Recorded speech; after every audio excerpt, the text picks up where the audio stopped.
party found themselves grappling with the mystery of Sus's affliction, an ailment that defied both medical examination and magical intervention. Despite the uncertainty, they were united by their determination to pursue Bob and unravel the secrets he held. With Polo at the helm, the party ventured into the labyrinthine depths of the Suetonals, embarking on a quest for answers that promised to lead them through the city's underbelly. After a lengthy journey through the tunnels, they encountered a crucial crossroads.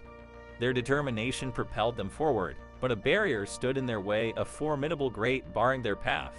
Sus's attempts to shatter it with raw strength proved futile, leaving Farvold to unleash the power of his eldritch blasts, shattering the obstruction and allowing the party to proceed. Their pursuit intensified, Polo's instincts guiding them along the winding trails that hinted at Bob's presence. As they followed the path westward, the party eventually emerged into the light, greeted by the sight of the coast and the city's refuse being expelled into the sea. In the distance, a magnificent flying ship commanded attention, an advanced model not affiliated with any local trade guilds, but rather linked to the pirates of the Tandoori Enclave from the north. Polo's discerning eye noted the distinction. Descending to the coastline, the party realized that infiltrating the ship required a strategic approach. Rave sent a fire pigeon to summon Quo, Jackson, and Gaki as reinforcements. Polo, not willing to wait, moved closer along the coast. As he neared the ship, he overheard commands being given in a dialect he understood. The sailors were preparing for departure, and Polo signaled the party to approach. Climbing the hanging ladder proved challenging due to the ship's 4-meter elevation above the coast. Polo used his Arachnida clock artifact to anchor himself comfortably to the ship's hull, while the rest of the party made their way toward the ladder. A shout from the ship's eagle's nest alerted Polo to an incoming flying object, a black Pegasus carrying Quo, Jackson, and Gaki. Rave's reinforcement call answered. The ship's commander ordered immediate departure, prompting the party to scramble onto the ladder. As the ship ascended, Rave nearly lost her footing, but her tail's reflexive grip on Sus prevented her fall. Sus, in turn, secured Rave's tail to his leg using his manacles. As the flying Pegasus neared, a pair of flying Aasimars descended from the ship's hull toward the stairway. The tension escalated, but this time for the Power Rangers, there was no retreat. Trapped on the ascending ship, the looming confrontation was inevitable.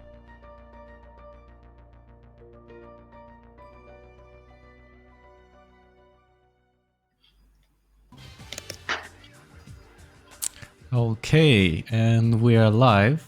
Hello and welcome. The episode number 126 in the epic tale of adventures of Power Rangers. As we just saw and heard in the intro video, a quick recap of what happened last time. And yeah, our party currently find themselves in a very peculiar situation, which can be best described if we can see our current battle map.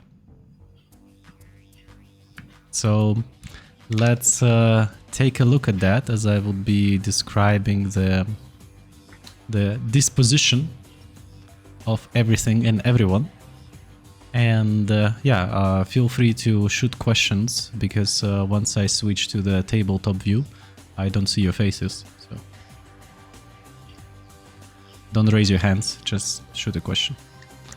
Okay, so you ended up, 3 of you, hanging on a ladder, which is just on one of the boards of the flying airship.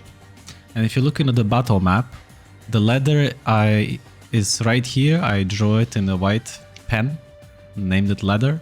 And you have to imagine that it goes vertically, not of course horizontally. Yes? So all this 1, 2, 3, 4, 5, 6, 7, 8 squares is a vertical ladder hanging. And this is your order. Farvold on the top, Sus, purplish dude, and Rave, who's currently using her magic tail to hang just in the middle of the air. Yes. But very stable, right? Super stable. I mean, imagine the air tube that you can go and then practice your like free fall.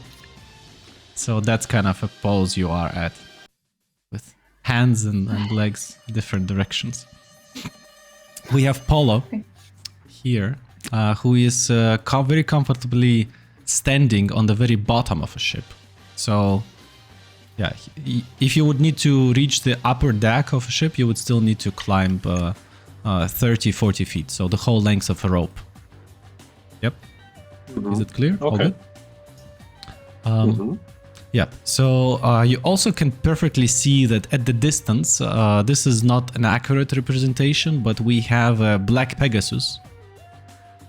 Not accurate representation of a distance, but you have a black Pegasus with Kuokarim, who is marked as white figurine, Gaki in red, and Jackson, the butler, all flying on this majestic creature to your help, and who actually became the reason why the ship was alerted in the first place, as it started to ascend and trying to escape potential checkover by who knows whom. The pirates are usually shooting first, asking questions later. You also can see two figures. They are in gray. They are Aasimars that have dived into nothingness, into thin air from a upper deck of a ship. And as they're diving deep, this is where they could first see that there is actually somebody on the ladder. So technically they would be kind of surprised because they originally were doing this as a matter of intercepting the Pegasus and figuring out what is there. Yes? All good? Okay. And because it's a massive flying ship, we also have some things that might be of interest, and also some characters on the upper deck that Paula has heard talking in the last episode, who were mostly using the thieves' cant, but with a very interesting Navy dialect per se. So if you're looking at the battle map, you can see the people in the combinaisons.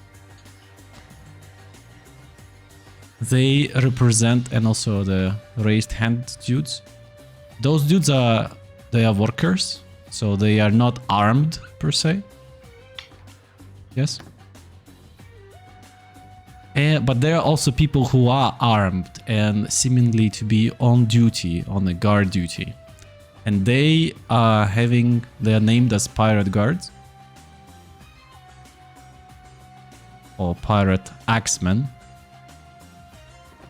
And yeah, there is a dozen of them on the upper deck. As far as you can identify, also from a distance you will get into the ship itself has some important parts that you might be interested in.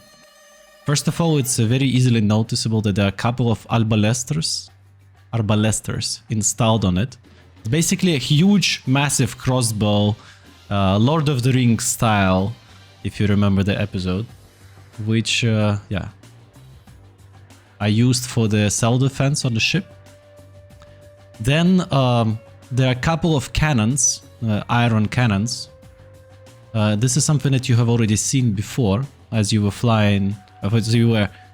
sailing on the Flying Sausage earlier, so similar type of cannons. And it also has two massive wings, right wing and the left wing. Of course, the helm of a ship is on the very front, as far as I understand the construction of ships. If not, please correct me. Yep. Any questions so far? Yeah, just now. You said something, and I think you turned your head to the left or to your right, and everything was lost, what you said. Did you hear about the wings? Yeah, heard about the wings, and then at a later point there was something like half a sentence missing. Okay, so we have wings, and then we also have a helm, that's basically a front of a ship. Yep. Alright. Yeah, that's a disposition of things that is there. If you can join us on Tabletop Simulator and see it, all details in there, it would be better. But hopefully, the stream I'm making in Discord is also good. Yeah. But this, Rafe, any questions for you? Anything to clear out? No, we already said that I'm very stable, and like my hands are free, right? Like I could use Yeah, your hands them are free to cast anything you want. or to do anything I want. Yes, what else? And one more tiny but maybe important detail. Yeah, the ship is already ascended to the altitude of what, 200 meters, 250 meters, and keeps on ascending. So there is nothing except for clouds and just air below the ladder you're hanging on. Yep. Just one quick question still. You described the whole scene and the map, Yep. and Polo clearly cannot see everything that's on the deck. Yeah, But- upper deck for now kind of remains, fog of war per se, for you. But you could clearly see multiple of voices, so it's lively and crowded. So my question would be, does Polo from his position, I mean, he clearly should be able to see the wings, right? Yes, absolutely. From the ship, okay. Does he also see the cannons and the arbalesters? Arbalesters, yes. Cannons, no. Okay. But he could assume the existence because of the cannon windows that are there on okay. the starboard. Okay, that I can work with. Cool. And he also remembers the ship of Duvalier that had plenty of those. So we did get some experience around ships out of that. Absolutely. Okay. Yep. So basically the Aasimars jumped down because there seemed to be some kind of pursuit, and the pirates are not the people who would be waiting to be questioned. They rather try to, make their distance, escape, and the rats of the sky, per se. Wait, is everything okay? I cannot see your video on the stream, Gerhard. It's off. Yeah, I turned it off. Because it's off. Okay, we need more faces. We need more faces. Sas, is everything clear? Everything good? Yes, all good. Okay, very good. So thank you everybody who joined, and maybe we have a couple of our regulars joining. Sebastian, he was very excited last time. You coming in? Probably not. Not? Just ping him, Busy day, very busy day. I tried, but it's already a busy day. Like Okay. Yep. Let's see how everything here turns out. The only thing that is for certain here, Rave, is that as the ship is going higher and higher, you are absolutely certain that Bob is on the ship, because the amulet still stays warm. Okay. Okay, so yeah, the Black Pegasus is still on certain distance, and as the Aasimars, they're kind of like jumping down.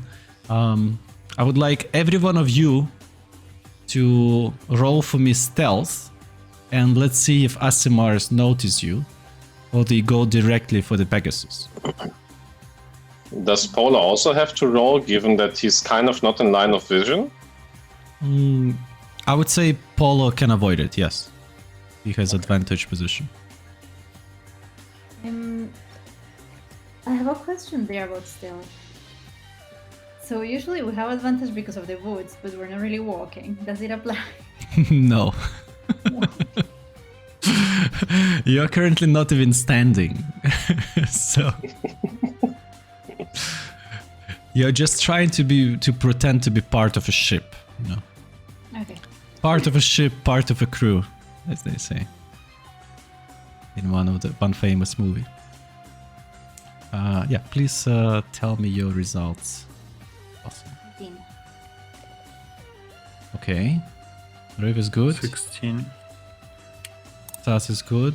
And we have also Farvald, who is going to roll right now.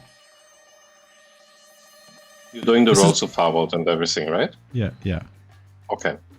It's one of those situations where Farvold doesn't have a stealth disadvantage because of wearing the armor. Because he's also just hanging there.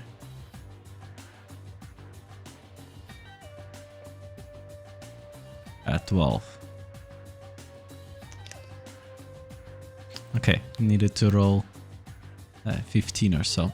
Okay, so what happens is, first of all, both of the Aasimars, they're kind of diving deep, way below the ship level. And as the one of them is directly heading towards the Pegasus, the second one is like making this semicircle under the ship. And this is where he notices that actually there are some intruders on the ladder. And yeah, he's kind of like maybe even freezes in the air, kind of being surprised. Yeah, so he is just there in the air. He's not... Yeah, so you have a surprise action against him if you want.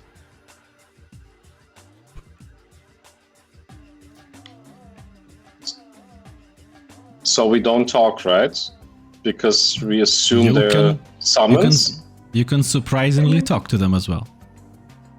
No, we're gonna talk while fighting. We're not gonna talk Okay, from the good. beginning now. No, because I'm just asking because Polo wouldn't understand that they might be summons, I think. So Polo might be open to talking. So Polo would do as the party does. Okay, but we fight. Hmm. Polo never talks. High charisma. You have high charisma. Good work. Okay. Okay, so we have a surprise action against the Aasimar between the ladder and the wing, right? Not the Yeah, other one. the one on the right. Yes.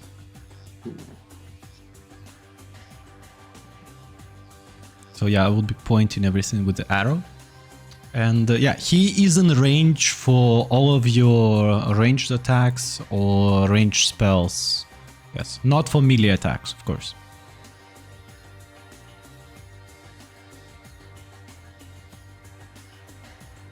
So yeah, would you like to do anything?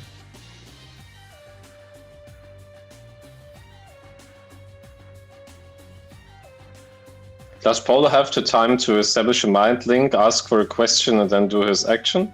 Is that within the surprise time?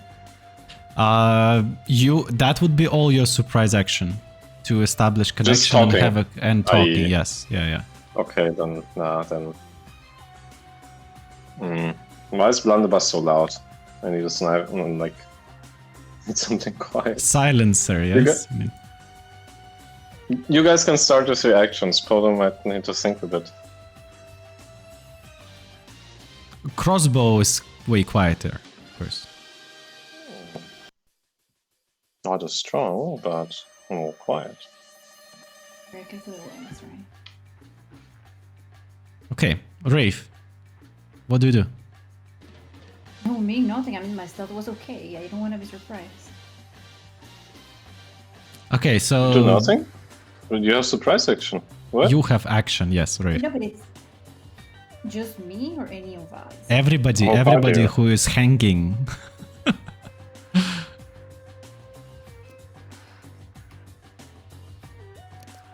You can also say you skip doing anything. Sas? Yep. I want to do something, but I'm waiting Go ahead. for the other people to do stuff. It all happens simultaneously, so if you can tell me that, we can just proceed. I keep on climbing up, and I want to tie the rope that I have to the sword.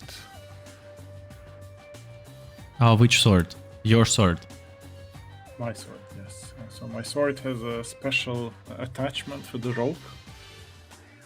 You know, Okay. like those, have like a socket. So I would tie it with a rope to myself. And I To would keep yourself? climbing up. Okay. Yeah. Okay, so Sas, Rafe, because you're manacled, your tail is manacled, You are currently not able to move anywhere by yourself, unless you grip, the ladder as much as you want, but Sas basically carries you all the way up. Oh, okay. I'm And you- moving. Okay. Yeah, you're moving along. So, Sas, your movement, I think your climbing movement, it doesn't matter the surfaces, it doesn't get reduced, right? Yes. So you can, you use your full movement, and this is where your head is kind of like slightly above the board, so you can finally, for the first time, observe the whole situation on the upper deck. And Rafe is like kind of keeps on hanging just with her tail. I don't know if it's painful for her or not. But yeah, that was Saz's move. Rafe is repositioned higher up. And yeah, it's way easier for you now to find some object to hang on to or to cling to. So it's a bit safer than down there. Rafe, anything you would like to do? Not yet. I mean, just you said my hands are free. I just wanna get 3 daggers from my bag and put them in my hands. Okay, so you're kind of restashing your dagger pockets. Yes. Okay, absolutely. As you do it, you see how Farvald is.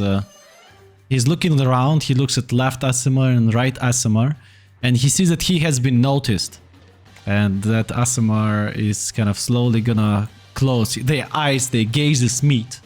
So he is doing what any respectful warlock would do. He's gonna cast Eldritch Blast.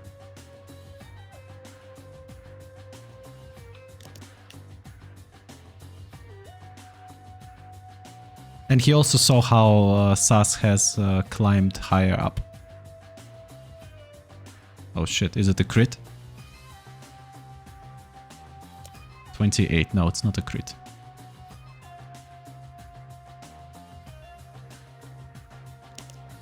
It's 19. Is it maybe crits on 19? No, not for Warlock. No. So No, not in this case. not in this case. Pity. No. Pity, yeah. So you can observe how 3 rays of Eldritch energy are hitting the Aasimar as he is like kind of surprisingly flying closer. And yeah, all of them go into him, and because it's a force damage, he's kind of like being pushed away a bit even as he tries to regain the balance and the speed, because the ship is keep on flying, so it kind of like changes his positioning. Yeah, and seeing that he's the least stable now, there are like less people on the ladder, he's also trying to climb higher. Paulo? So we have action and movement. Yeah. Do we have bonus action instead of movement? You have the full round. Okay, cool. Okay, that's more than a...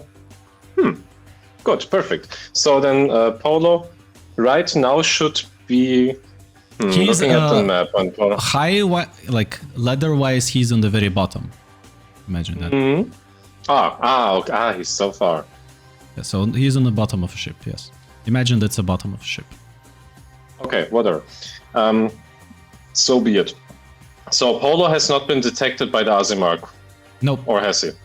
Perfect. So he has a very good opportunity to mark a good shot, and he takes actually the crossbow because he's aware of many different enemies being around. Okay. And he uses his bonus action for something called steady aim. So that means as a bonus action, he can give himself advantage on his next attack roll on the current turn. Trade-off is that he cannot move, and he can only use it if he hasn't moved in his turn. So he gives up the movement completely. Okay. All right. So that means advantage on the attack. 1 second. So Polo stands there, aims carefully, only his hair is being blown by the passing air, but everything else is ready for a good shot, yes? Mm-hmm. Okay. So the first roll would be 22, the second roll would be 14. So 21 it is, sorry. 21 hits. Yeah. Cool. Then I'm rolling for damage. 26 damage it would be, with together with the sneak attack damage. And since he had the chance to like have a steady shot, given the overall position and that he's catching the enemy point blank, he would try to pin the Azimar's wing onto the wing of the ship, into the wood. He wants to immobilize him.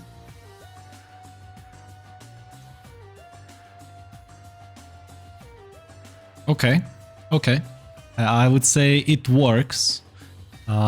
Basically, with the flow of the wind, he is being pushed by force damage, first by Eldritch Blast, and also by the impact of the crossbow that you are making. So he's being pushed back, and one of its wings is now like nailed, rather, to one of the wings of the ship there, and like he's like hanging there just on this wing, and yeah. He's only screaming in pain now. So, yeah, that happens. Okay. Good. That's Polo's turn. Okay, perfect. Very cool. So I would like every one of you now to roll an initiative for me.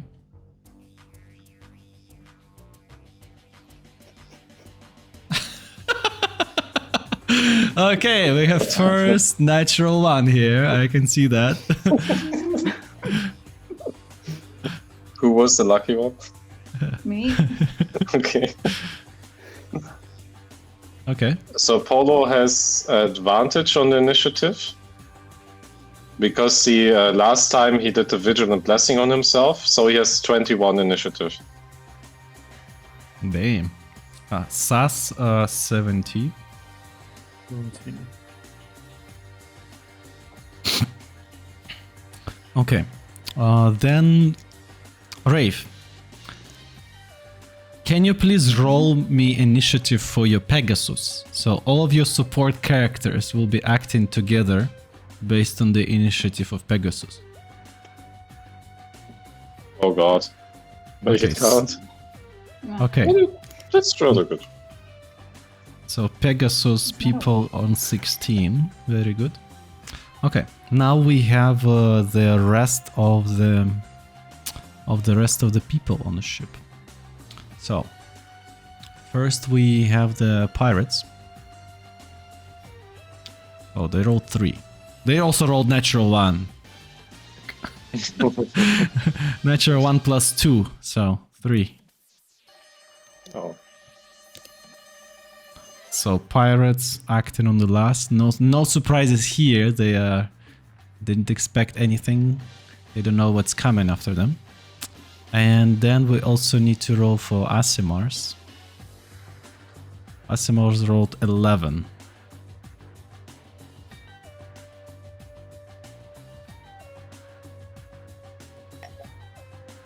Okay. Okay, so the initiative order is the following. Polo, then we have Sas, then we have Pegasus people, then we have Aasimars, pirates, and Raves the last. Yep. Okay, very lovely. Let's try. Paula, you start.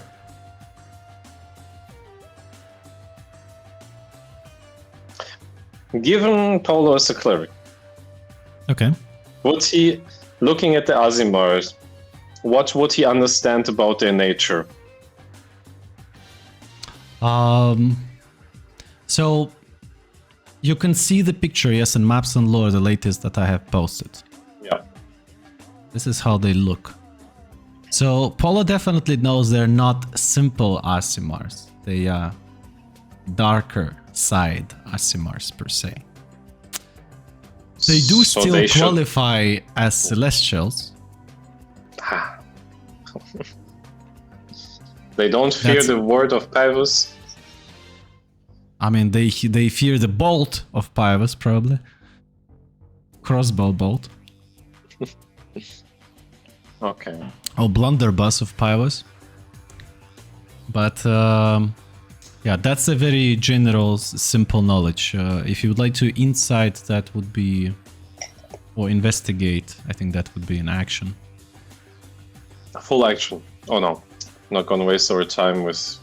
They With also that. look very similar to those that previously were stalking Rave, and also that Polo has already fought on the streets when there was eruption of the volcano in Denver. So last time you actually were forced to escape as fast as possible, and this time you might have your revenge. You caught them by Okay. surprise this time. Whether it's exactly the same, you don't know, because they look very similar. Okay. Okay, one question. Since this Azimar is now pinned, what would be his status? Would he be like restrained or... Yeah, for now he would be... I would say his movement now is just 0. That's the only thing that happens to him. So he would need to spend some time to kind of free himself. Okay, so my question would be, No would he have a advantage. would he have a disadvantage in a dexterity saving throw? I think it would Looks make sense. like it, Yeah, but- on Dex save, yeah, I would say can be disadvantage on Dex save, that not on the attack roll. You wouldn't have advantage against an attack against him. Okay. But if the attack roll, if it spell attack, dex save, disadvantage, right? Which spell are we talking about? The Sacred Flame of Pavus. That's a Dex save. That's magic. That's disadvantage. Disadvantage. Okay. Very nice. Then it's Paul's turn, right? Yeah. It's still your turn. Rafe, I hope you're prepared with your stuff as well. Because now, Rafe, you can also see, as Sas got you higher, also you can see the upper deck.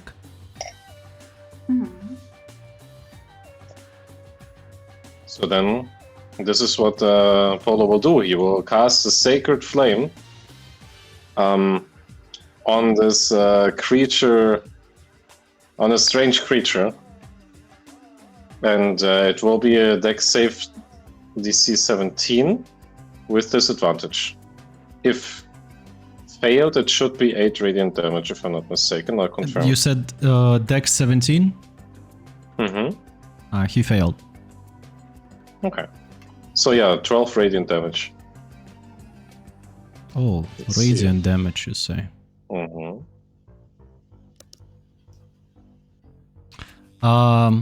Polo. As you can see him being hit by the holy energy of Pyrus,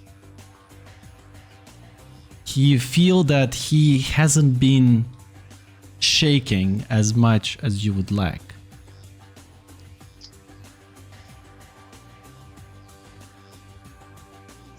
What an insult. Okay. Understanding that he gave away his positioning, Polo will now use his movement. So his climbing speed is equal to his movements by the cloak he's wearing. Yep. So he would want to catch up with the party and probably not be standing on the ladder if he has enough movement, but to the very left of the left cannon. Makes sense. Makes sense. Mhm. Yeah. You can get... Okay. And then he would use his bonus action and hide. Okay. Perfect. It's his turn. Polo is done. Sus. As you are carrying this weightless Wraith, almost weightless Wraith, right all the way up, you can observe the upper deck. So now I think I can describe more disposition in more details. So right next to the right board that you are climbing, there are 2 axemen standing, guardsmen. In front of you there are 3 more on the left. There are 4 more on the other side of the board, also next to the cannons. There is a couple standing not far from the Albarester on the left side. The workers group are divided in 3, the bottom, middle and upper, and they seem to be unarmed, dressed up in rugs, and definitely kind of reminding you the crew of the Flying Sausage in their behavior. They're just like sea wolves, but dealing with working on a pirate ship. Yep. And at the helm of a ship, you notice that there are ladders upward, and this is where you can notice several more axemen standing. The area on the very top of the helm is not visible to you. The upper deck also has a ladder in the very center, which leads downward, and also upward to all the way to the eagle nest. As you climbed up, you could hear the screams of Aasimar that was pinned all the way to the wing, by his wing. What would you like to do? I will climb on the deck. Okay. That's 10 feet of movement, yep. How is the light situation? Light, currently you find yourself in, it's about 5 a.m. in the morning.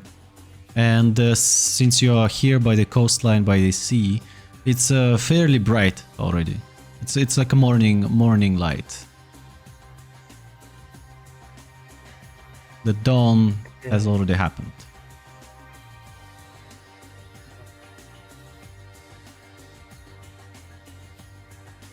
Rafe, what are we doing? I can't see anyone. I think we I successfully everyone, infiltrated. right? I see everyone from our current position. Yeah, Rafe, you Because see we're yourself ready. perfect. Yeah. He carried you all the way to the board. Just stop. With your shooting. ass up, you know, because it's by your tail. There are like Maybe Rafe is still behind. You know, she's still hanging on the outside. Oh, okay, so you're the only one that climbed to the top. I'm crawling. You know, And I'm I'm just crawling, and you are connected to the end of my head. My Manacles.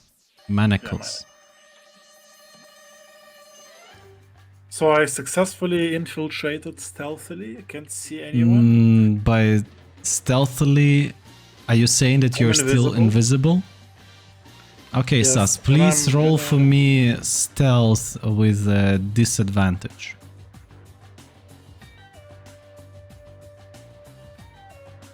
Disadvantage. 14. So as you're getting aboard this chain of manacles that Rafe is tied to, it kind of over the wooden surface of the board. And yeah, people can only see the tiefling tail there, seemingly like linked to something. Yeah, at the buttocks of Rafe, but they are still invisible. Your invisibility is not gone. Tentacle. I'm gonna take out my sword and I'm gonna talk to my sword and I'm gonna ask, if the sword sees anyone. Hey, That's sword, fine. are we good? Right. It's very quiet. The sword, as you're trying to conduct a conversation, the sword replies that There is some flesh and bone in the vicinity. Yes. But are Okay, they then, worthy? I don't know. So we are safe. We're safe. The sword thinks we're safe. I don't know. I'm gonna help. I'm gonna do a help action for Ray, whatever she does. If she's getting over or she's not falling, I'm gonna help her to crawl in. So maybe I'm You gonna. can also hold with my unmanacle hands. her if you want. I'm gonna She's hold bit- with my hands to some wooden pieces, and basically I'm gonna stretch my body to help her to get in on the ship. Okay. So help action for Rafe. That's totally fine with me. So that was movement, Yes. action, stuff. Okay. Now we have Pegasus people. So I think Polo has the best visibility and Firewall as well. But in the distance, you could see that the Pegasus is starting to making a maneuver so that it doesn't tackle the flying Aasimar heads on. There is no battering ram. It's not in the software of Pegasus to do that. So, and then you all can hear and maybe even see how just above the Aasimar appears a small cloud of like it's a thick fog cloud. And as it appears, it hits the Aasimar with the lightning. What? Sorry, one question. Like, connection was really bad, and I lost basically everything that happens until the cloud that strikes the lightning. Wait, Where does was the cloud come from? I I think it all was gone just for for me everybody? because everything was. Carolina, you could Not hear for me? everybody. It was my internet, I think.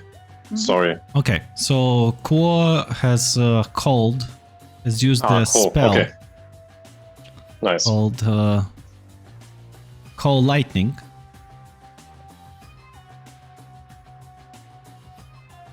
And yeah, it's a concentration spell. And there is a storm cloud now appearing. And shit. It's a lot of damage. Basically, this whole cloud now covers the whole area of the ladder and the ship, so everything is within reach for him, at least until the middle, and he also can move that cloud later on. And as it hits the Aasimar needs to make a saving throw. And let's see if he makes it. And he fails it. And if I'm correct, it would be 41 lightning damage. It's not bad. Yeah, bang! You hear this like as a shot from a railgun hitting there. And the Pegasus is trying to make the evasive maneuver from the Aasimar, and meanwhile kind of disappears from your point of view somewhere on the back of a ship. Yep. So that's a Pegasus people action, as the male Aasimar is a bit confused and electrocuted. Say 41 damage. That's a lot.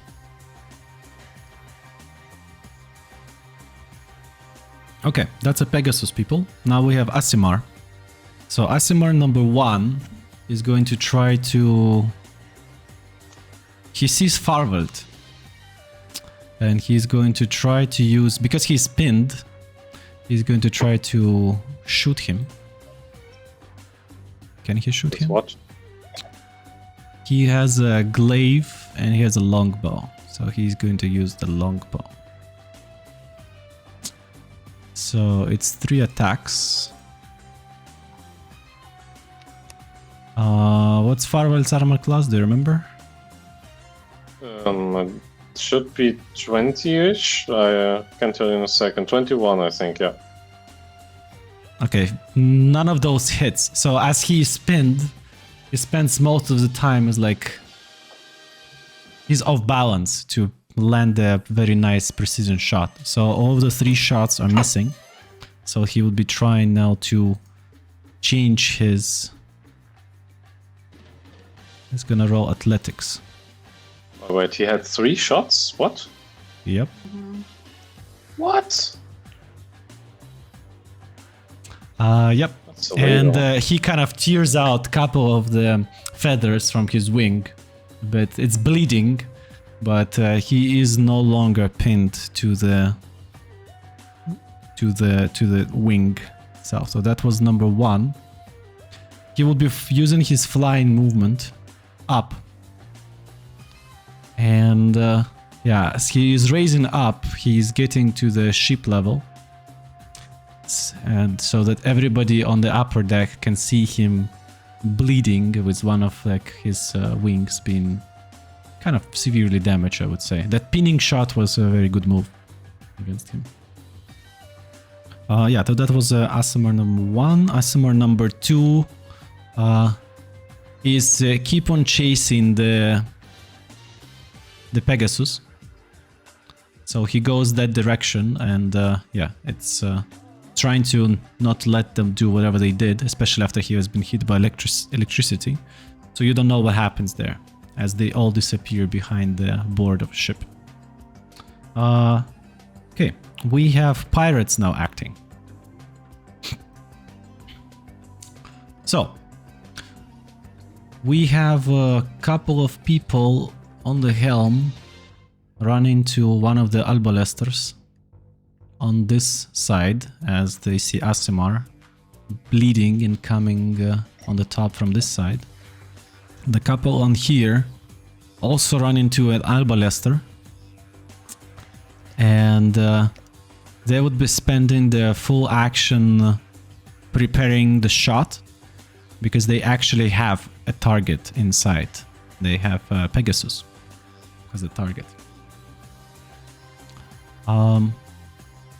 The upper deck people, the workers are going to run down stairs, hiding somewhere. These workers are running towards another Albalesters, as they're being shouted to help prepare it. So they're being ordered to do stuff. Yep. These dudes are going to get closer to it to make a shot next round. These dudes are running more to this side where the... Okay, we have two guys who were standing not next to the board and who can actually try to do something. They can see Rave's back.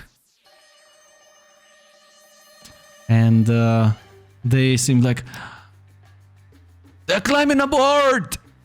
And yeah, they will try to attack him.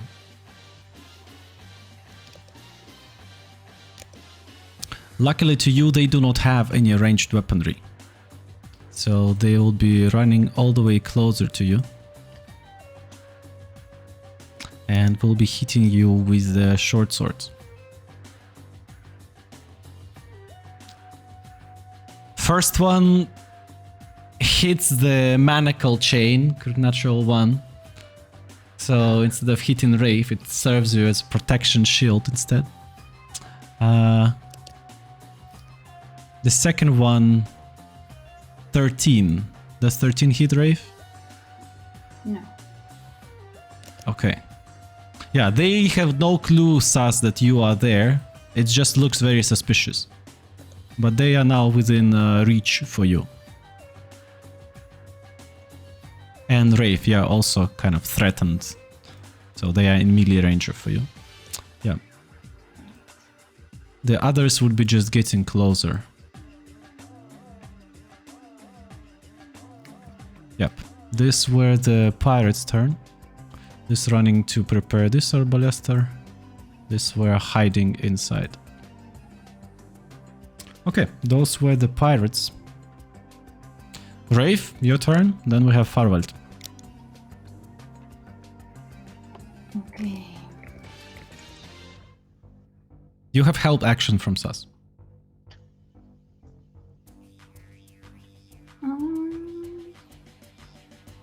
Okay, I can see everyone, also the guys from the middle, right? Yes, you have a perfect visibility of everybody except for one Asimar that kind of chasing the Pegasus. Okay.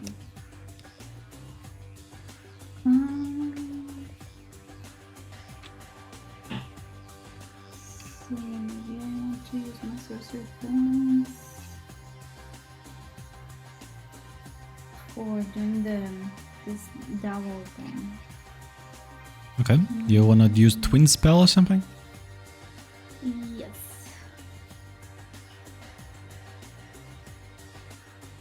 Yes. So we'll use twin spell. Yeah, for them.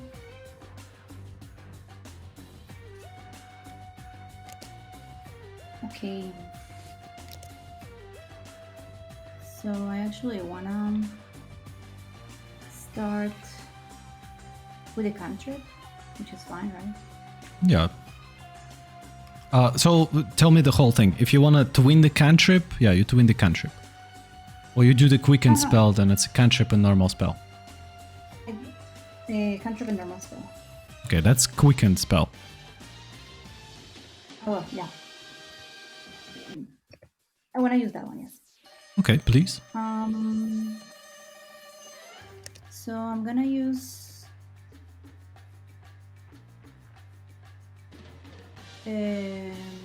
Shocking Grasp at one of the guys that tried to attack me. They're both within reach. You can actually shock and grasp both of them with the twin. Fuck! You're not twinning it. You're not twinning it. So only one. Okay. The one that is just in front of me. 26. Yeah. It does hit. You Absolutely. have two hands. Maybe that works. But only one magic. What's the damage? 16 lightning damage. Arrgh! As the guy says, shaking there heavily. He is wearing... Wait, is he wearing armor? Do you have anything about the people in armor? Not I am. No, he's not wearing the metal armor. He's wearing light armor. Leather. It's okay. So 16 lightning damage. He is shaking, and that's probably the most shaking he ever took in his life. Yeah, he doesn't feel good. Thank you. Okay. You wanna say something charismatic into his face? No, I'm just gonna say, just don't try to touch me. Because I saw how they try to attack before. Okay. Yes. That was the first thing. Can I do a second thing or something else? You are quickening spells, so yes, please. You can do the... Okay. I want to use Fireball.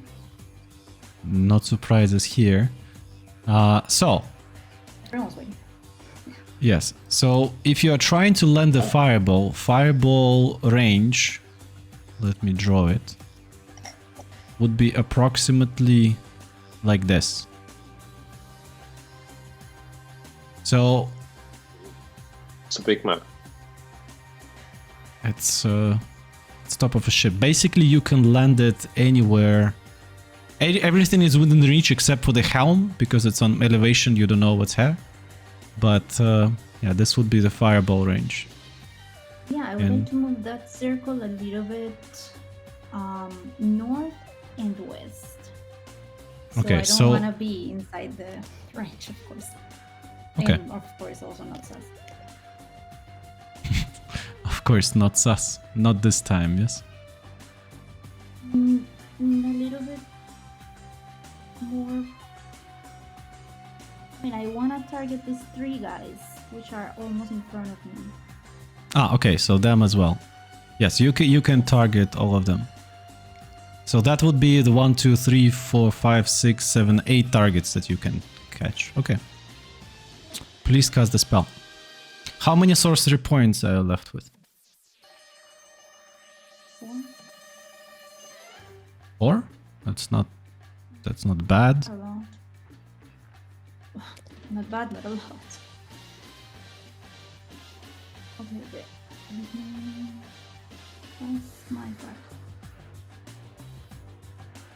Please cast the spell. Did you? No. What? How much damage?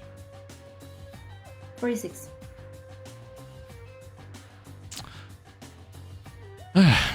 Okay. Let's see their deck saves.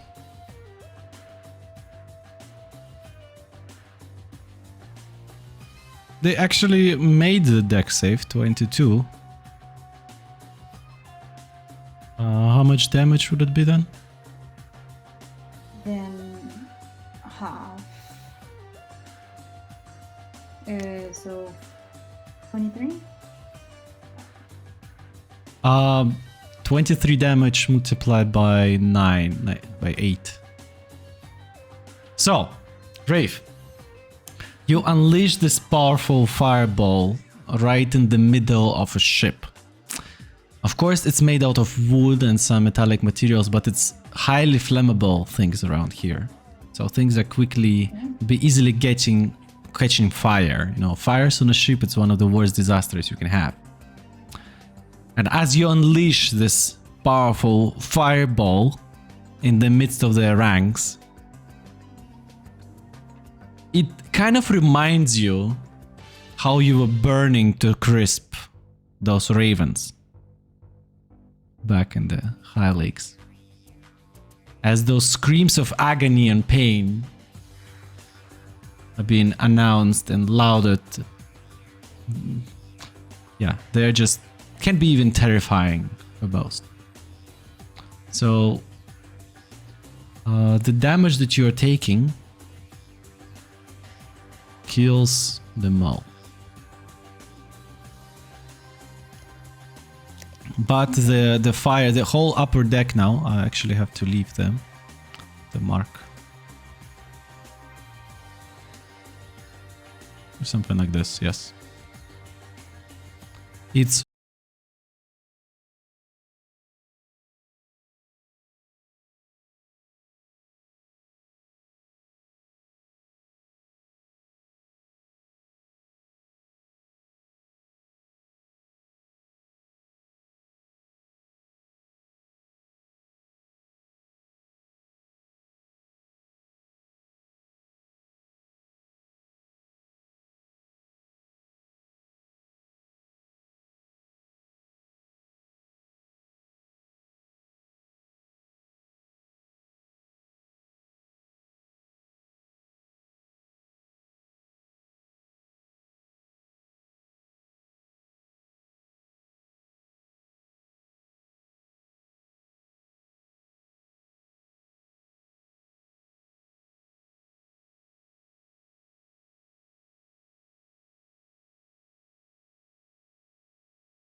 that was round 1. Sasa, you ready with your extra stuff to do? Polo? Round 2. Polo. Right. Before Polo starts his turn, quick question. DM, should I remind you what Farwatz has up his sleeve? It's just easier for me to see. I don't have to manage so many units. Yeah, he has Tomb of Levistus, Polymorph, Pack of the Blade, and Spectre. He also has Dance Macabre and Finger of Death. So you can raise some corpses. There are 5 churned remains there. No, not 5, 8. Sorry. Yeah. And the Spectre you mentioned. Right. He's out of spell slots, so... Yeah, he doesn't need spell slots for neither Dance Macabre, nor Finger of Death, nor Conjure Fey, so he can also still conjure the Fey. They are Eldritch invocations. Okay, I can see that for Finger of Death, Conjure Fey, but not Dance Macabre. Because Animate Dead. Yeah, sorry, my bad. Animate Dead, I mixed the naming. Yeah, not Dance Macabre, just Animate Dead. Yeah. Right. Okay, Paula. You hear the screams of death, people dying left and right, as you're hiding next to a cannon window. That was the last thing you did. You see that most of your party has already ascended up the stairs, and you don't see the Pegasus or Aasimar as they have disappeared from another side. Does Polo see the Arbalester to the left and the people trying to make it work? Yeah, they are actually... They have finished loading it and now they are aiming it. Okay. So I think this is catching Polo's attention. Okay. He would... Are they facing... So he took the hide action. Yeah, so assuming they are facing the Pegasus and not him. Yes, they are facing the Pegasus. Okay. So he would use his... How far... What is the distance between the Arbalester and Polo? Maybe like 30 feet or? Within 30 feet, yes. Within. Okay, then. Just need to quickly check, or maybe you can tell me, like, how far can Polo throw things? Oh, that's actually an interesting question. I think never in our game you were using throw action. I mean, it's for dynamite. We did throw dynamite, right? If you want to throw object like dynamite, it's okay. It's within reach for sure. So Polo doesn't even have to move. No, Nice. it's just about accuracy. Okay.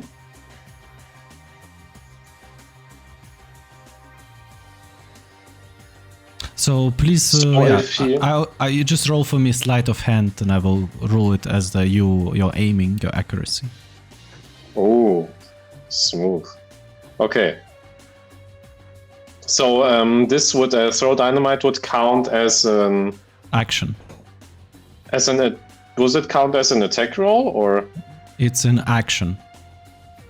It's Okay. a type of action. Okay, then I'm just deciding how many dynamites to use. Can stack them up to 3d6. So he would use 3 dynamite sticks. That should be 66. And he would throw them together, kind of right in the middle of the Arbalester. So the idea is to, in best case, kill everyone around, disturb their preparations. But the main goal would be to make the Arbalester, just to destroy it. Or make it unusable for the moment. Okay, how many are you using? 3. That should be, I think, 3d6. One is 3d6? No, 5d6. And every additional this- one is 1d6, right? Yeah, 5 to 6. Okay. Yeah. Yeah, it's 1d6 for each extra stick. Please give me what your sleight of hand roll. Oh, that's a bad one. 23. So basically there was a 4. Well, I think... Yeah. Okay, I see. It was hard for you to fail it. Hard to throw it in the middle of your allies here, or just drop it right under your feet. There was a possibility for that, but that didn't happen. I didn't know that was a thing.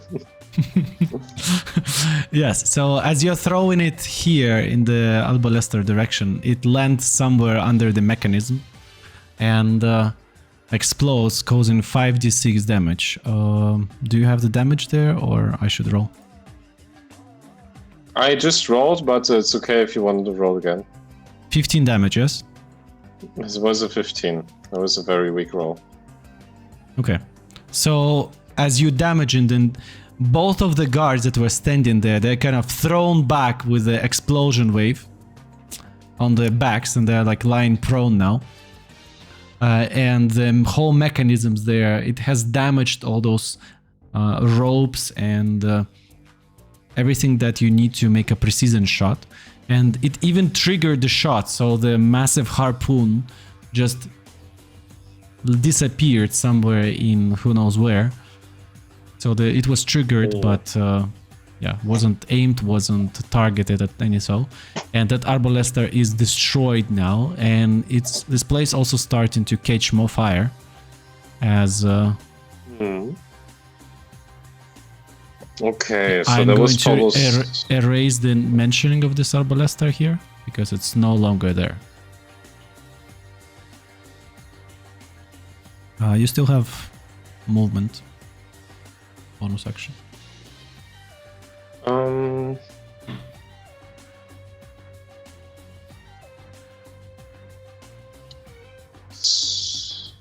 Does Polo see the other Azimar somewhere around the Arbalista area, or is that one not visible to him?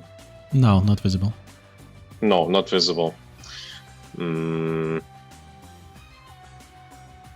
Yeah, then Polo would take the hide action again as a bonus action.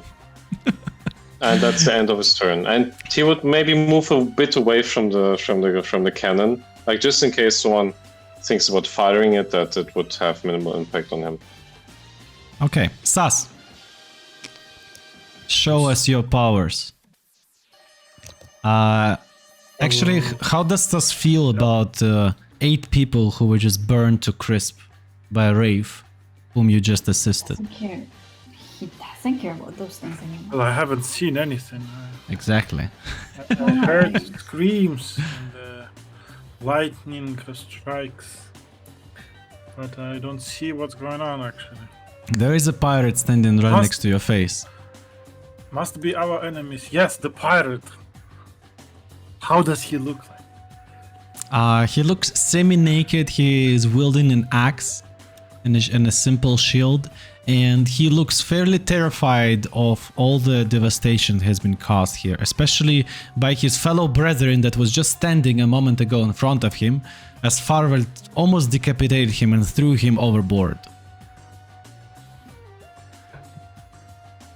I'm gonna appear behind him. I think I see him because he's close enough. And I'm gonna almost push him over the board of the ship. And I'm gonna say, hey boy, what is the name of your captain? Ah! Okay, please roll for me it's a contested, you're trying to grapple him, say so. So the contested strength check. So just strength check. Oh, I think athletics. You can do athletics. 9. 19. Oh, MG. He had +1. Wait, what? 9? Oh, how did you do that? That's +6. Oh my god. He turns around and he's like super muscular, As you put... yeah. As you put the hand on his shoulder, he's like, he's the gacha master here, you know, like it turns it around back to you. Door. It's a go Hello, wrong- Jim. It's the next door. This is my gym, yes.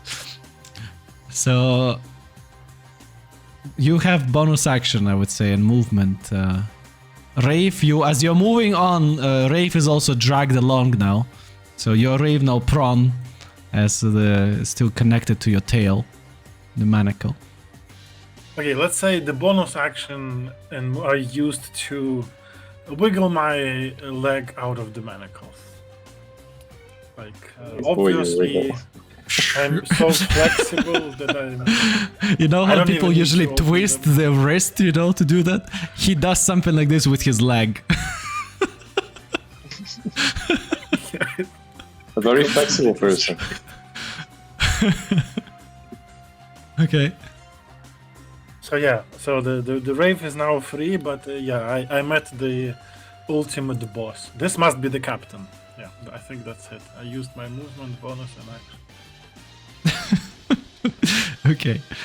Okay, now we have the next thing happening. So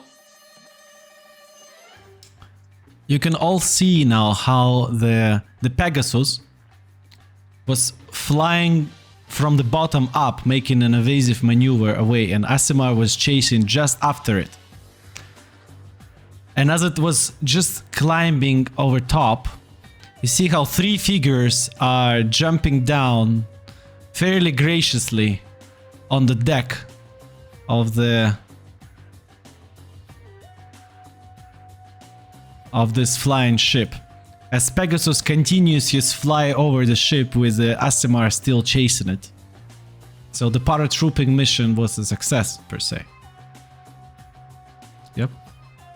And as they landed, you can see Jackson wielding a spear, and he is charges all the way towards the guards, which were now down from the explosion, and he's going to try to hit them.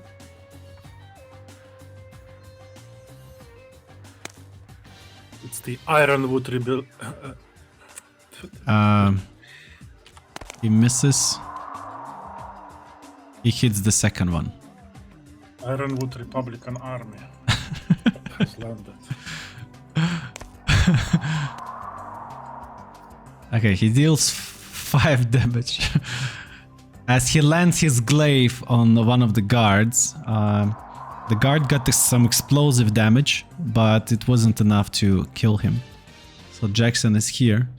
Meanwhile, Gaki, she is kind of like making a quick roll, and she is observing the situation. She's going to cast a spell.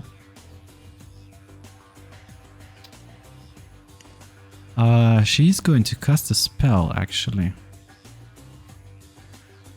She's going to target the Aasimar that is flying the Pegasus. And the spell is called Enemies Abound.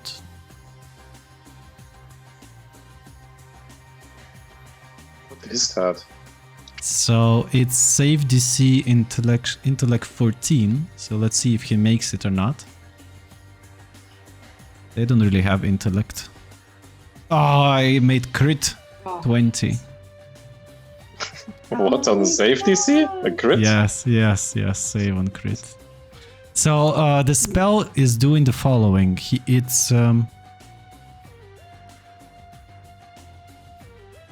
It basically makes the target be mad. It is unable to distinguish friend from foe, and regards all creatures it can see as enemies. Yep. Not too bad. So she tried to redirect the action from the Pegasus. So that was her thing. And now we have the Kwa, who just landed. And yeah, he sees some commoners, people on the left. And he's going to go and engage one of the pirates here, who was just preparing to act. Yeah, and he is going to use his weapon that you gifted to him. First he casts the spell Shilaigla as a bonus action, and then he attacks. So it's extra 4 damage. Which is the weapon we gifted to him, though? I mean, obviously Fractured Memory is talking, but... You gifted him the one of the scimitars. Ah, fair enough, right. Yeah, so he is now fighting the guard here, point blank. The second one is close. Okay, that was your reinforcement. See how, as you are gazing into his charge, it looks like for you that his body starts to change. You see how his wings are losing some feathers and they're twisting and turning as if something from the inside tries to burst out of him, causing... It looks terrifying and dreadful. So I would like everyone who is within 30 feet of him, so it's Rafe, Sas, Farvald, and Paula. I would like all of you to roll me a charisma saving throw.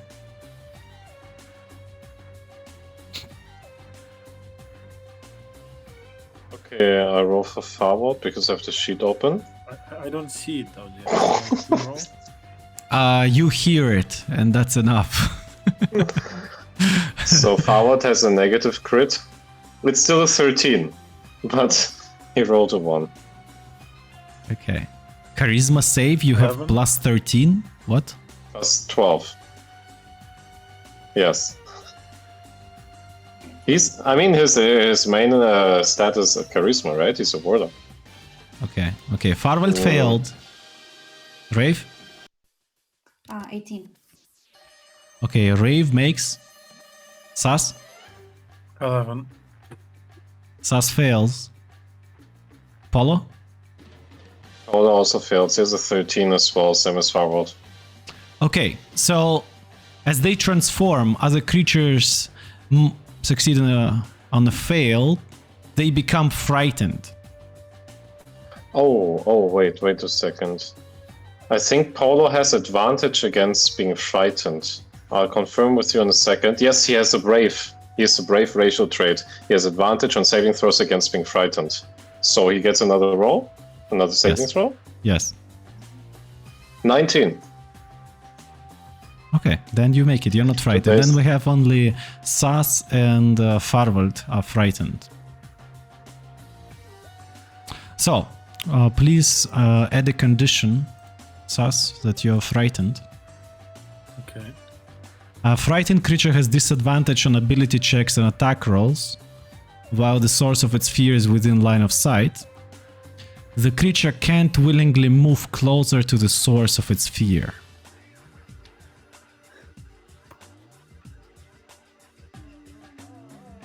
Yeah, so the Aasimar twisting bones and legs and wings is terrifying you, even though you can hardly see it, but your imagination adds up more to your fear.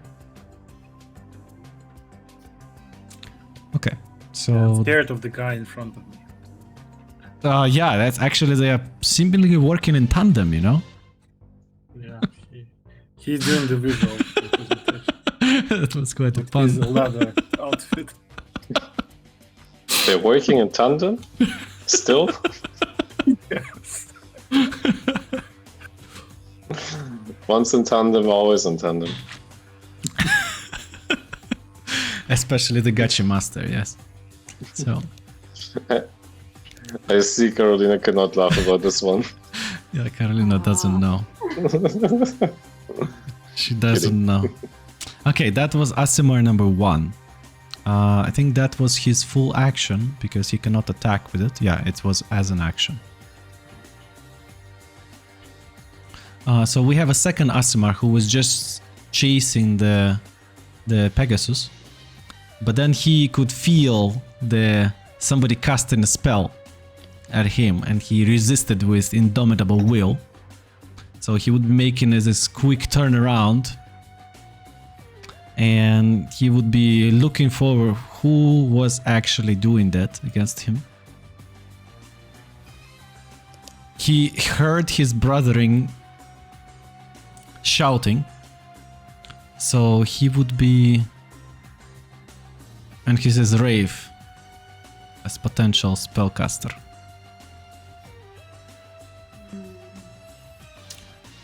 Okay, Rave, you get attacked Okay. by the glaive. How? 26, Okay. 13, and critical fail 8. So only one. Take 11 slashing damage. DM. Jawohl. Just heads up about Farwald. So the Sentinel feat allows him, whenever a creature within 5 feet of him attacks someone else than him, It's he not can use the within reaction. reach. No, it's not within reach. Oh, okay. He used glaive. His reach is actually extended. Ah, yeah, right. How long is this reach then? 10 feet? 10 or? feet, yes, yeah. Ooh. Yeah. So, yeah, he is trying to double down on Rave, but it wasn't that successful. And yeah, that would be all of his actions. Now we have pirates. So, couple of pirates fighting the Jackson. We have workers seemingly finishing the job as they're trying to run down towards one of the entrances. The pirate guard has not seen that the arbalester has been loaded, so now he would be turning it, rotating it all the way toward the direction of the fight, and he would be shooting a massive harpoon at one of the targets in here. So he would be targeting Gaki.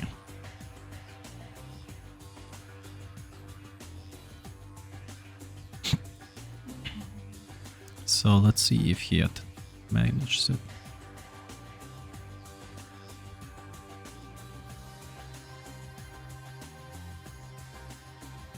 Okay. It's a hit. So, as a massive harpoon is being launched in her direction, it pierces her body and almost pins her down to the ground. Yeah, she would need to roll death saving throws now. Oh my god, what?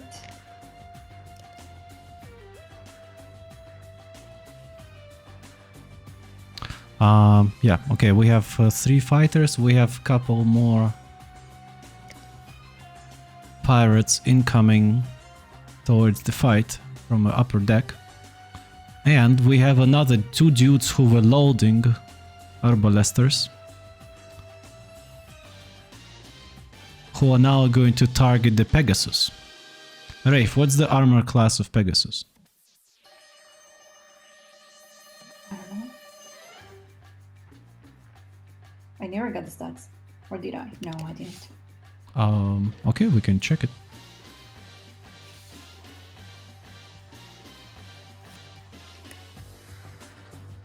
Pegasus, armor class 12.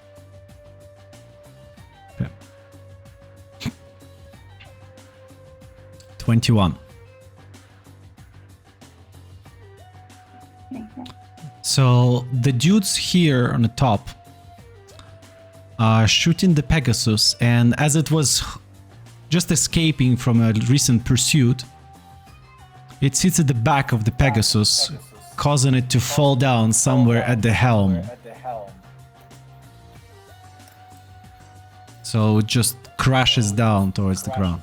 Why do I hear myself? Gerhard. Well, that's battery, right? My headphones just died and I need to charge them. And for the time being, I only have my laptop's microphone and loudspeakers. I'll mute myself whenever I don't talk. Okay, perfect. You'll be fine. Okay, so yeah, you have a Pegasus also shut down, and they have one more shot from another Arbalester here.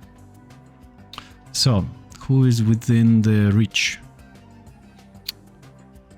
This protected. They can only target Sus. Sus? I don't know, maybe they do. Yeah, you're the only one within the direct shooting reach for them. So, what's your armor class?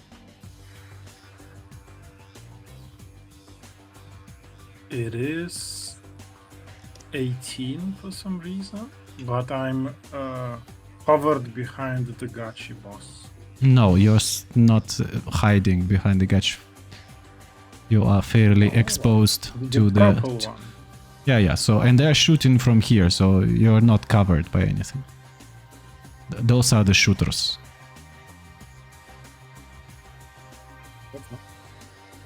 So what's your armor class? 18?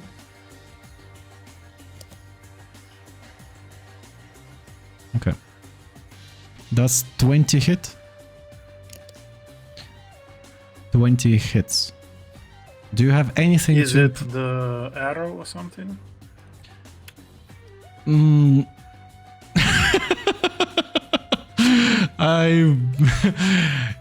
I think very much technically it is an arrow, but mechanically it weights just like you. So I wouldn't say it's that much of an arrow that you can deflect with your fists, if that's what you wanted to do. Yeah, I think I can reduce damage of the arrows, but if Okay. you say it's not, How much? I mean, you can attempt so the damage reduction. How much damage I can you reduce? deflect or catch the missile when You you're cannot hit catch by a it. ranged weapon attack. Cannot Is it catch a it. ranged weapon attack? Any ranged weapon attack. It's very much big weapon attack. It's a very strong character. So Sas, what's your damage reduction? 1d10 plus 14. Please tell me It how is much. 21. 21. Okay, so you take only 40 points of damage. How much? 40. How much? 4-0? Yeah, with the damage reduction, you take 40 damage. As you're trying to deflect it with your iron fist, but the iron of a bolt was stronger than your fists, and I'm trying to imagine how it works. Just the sheer weight of this, just the sheer weight of this projectile kind of pushes you down to the ground, and yeah, please get some damage. Are you still I standing or not? reflect the first one, but then in the shadow of the first, there was like a second one behind. It's splintered. You Shadow broke the arrow. spear. But the sheer body of the projectile kind of gets down to you. How do you feel? Okay, done.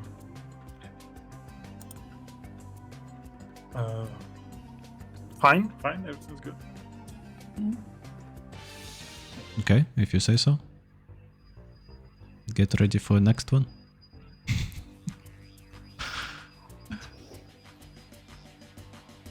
I'm just checking. Keep in mind you're not raging or something. No, I'm not raging.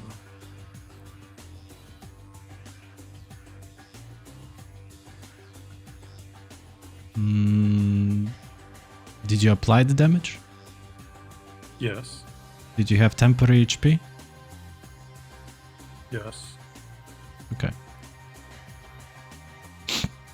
Okay, so that was the shot of the pirates, and I think that's the last of them for now. So, wait, they still are engaged in Jackson. So, but yeah, for that, Jackson and Quo. So there is some damage on Jackson and Quo as well. And we go next right to Rafe. Mm-hmm.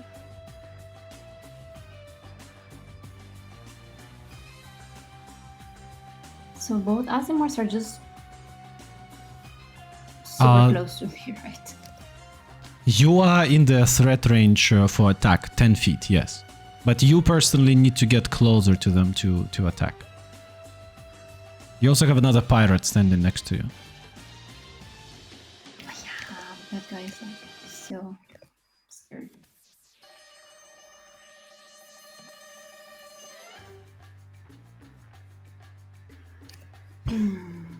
You could see how your Pegasus has been shot down and how Gapki got shot by this massive arbalest. But she's now bleeding So out. the Pegasus is like down by just one hit. Yes. Same as Gaki. Someone to be so weak. Yeah, same as Gaki, just one hit. Sorry, but Gaki only had 45 HP. And Pegasus, I think, has even less than that. So one question: are they kind of having death saving throws right now? Yes. Or... Yes. Alright. So the fact that Polo has destroyed one of the Arbalester was very good. So there are 3 more to go, right? So this one has just been shot. This one has been shot. This one hasn't been shot. They would need, if I remember, they spent 1 round to load it.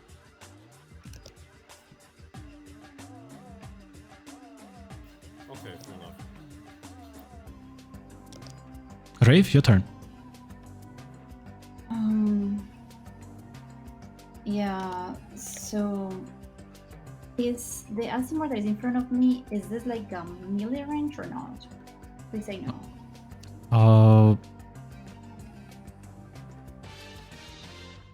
You are in melee. Okay, actually, it's a very good mechanical question. You are in melee range for him, but you're not in melee range for yourself. So, does it impose disadvantage for your own ranged attacks? Exactly. So it doesn't. Sergey, what would you say? I say yes, because the guy is actively swinging his whatever, Alibar, his weapon in front of Rafe. Yeah, and also you have a pirate guy next to you, so yeah, you have disadvantage on your ranged attacks. I have what? If you do ranged attack like firebolt, then it would be disadvantage. If you do fireball, then all fine.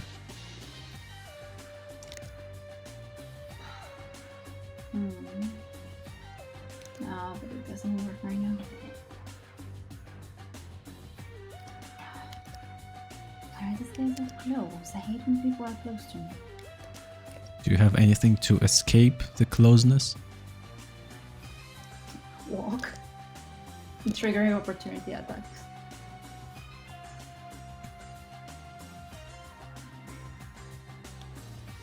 You can use action called disengage. This is where you can just walk out of there. And yeah. But that's an action. Then you can use a quickened spell sorcery to cast a spell as bonus action.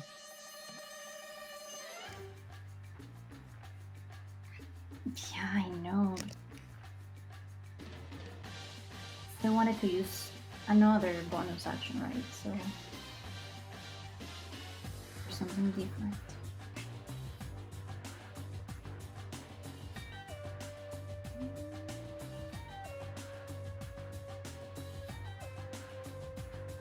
Let me check something. Okay. I'll try to use.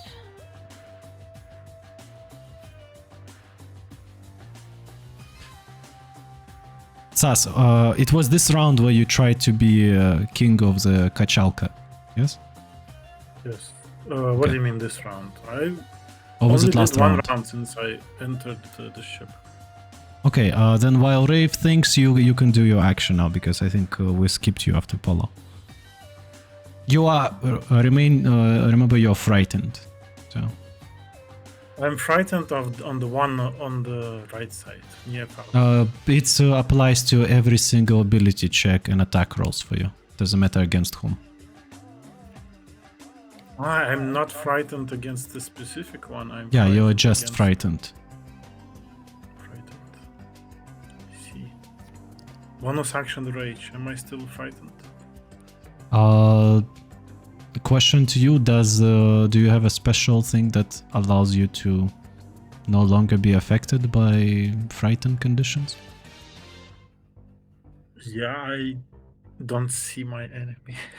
It's a special condition that prevents me from being frightened. Oh, actually, this is a condition of being frightened while your enemy you're frightened of is within line of sight. Yeah, because I don't see. Yeah. Sus cannot be frightened, Sus is frightened. but he doesn't see them, right?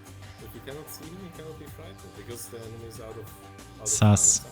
is frightened. Sus is not telling us something. Yeah. Okay. So as far as I can see, your rage, you're unable to think. I think at your level of barbarian, it doesn't mean that you cannot be frightened. I think high level barbarians have the options that they are immune to frighten when they're raging. So that comes with high levels in barbarian. I can verify it for you if you want, but for now I would I say see the Leatherman in front, you. and I y- say, yes. "Fuck you, Leatherman. Maybe you Okay. and I should settle it right here on the ring.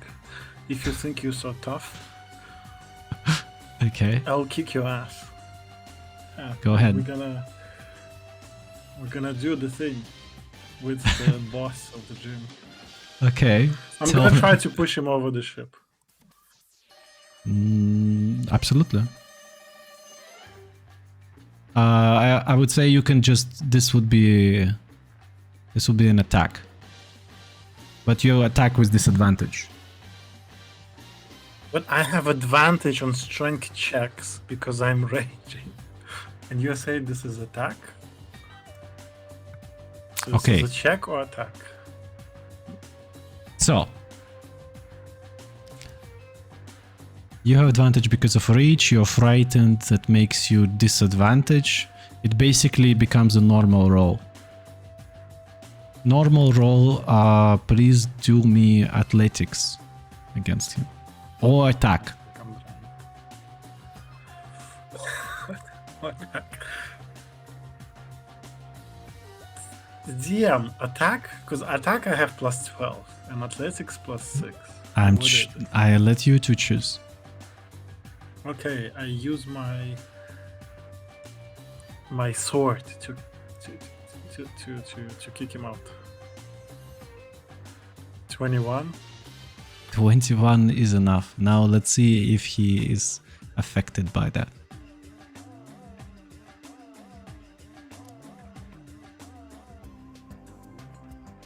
He rolled natural one, so please describe it to us as you're ragingly pushing him away, using your sword as a massive club. I'll show you who's the boss of this gym, and we undress a little bit, and we start wrestling, and then I push him in his stomach with the sword, and he's like surprised that I used the cold weapon, and then he surprisedly falls down and says, "I'll get back," like a Terminator. So we'll see him in the next episode. So he is flying out from the overboard.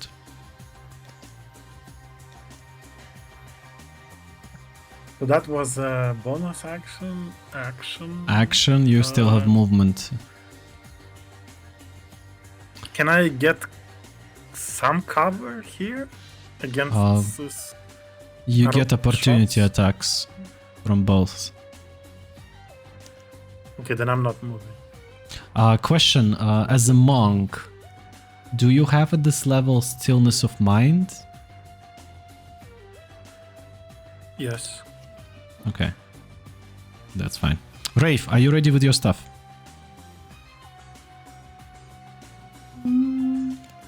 So before we only talked about these range attacks with disadvantage against the one that is in front of me, but the one that is on my right side, it doesn't apply, right? It applies to all the targets. Because he is actively interfering with your spell casting. So range attacks against any target have this. Yeah, it's not about him directly, you know. It's the same as Sas is afraid of him, but he is generally afraid, not afraid only of him. I mean, if I wanted to attack the one that is on my right side, It's would I have disadvantage to as run well. it with disadvantage? Yes. I don't really get it. So, to explain it clearly, we are at level, how many? 13 level characters, and we already had multiple situations with melee fighting.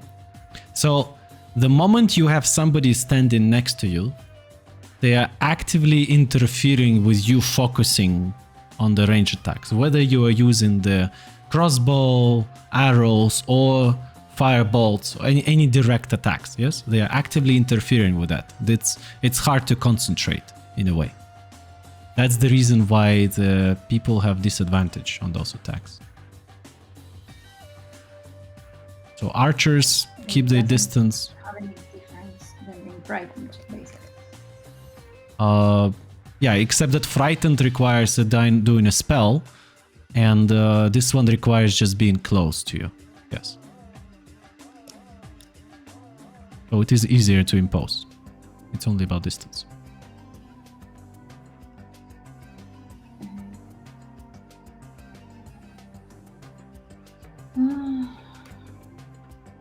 So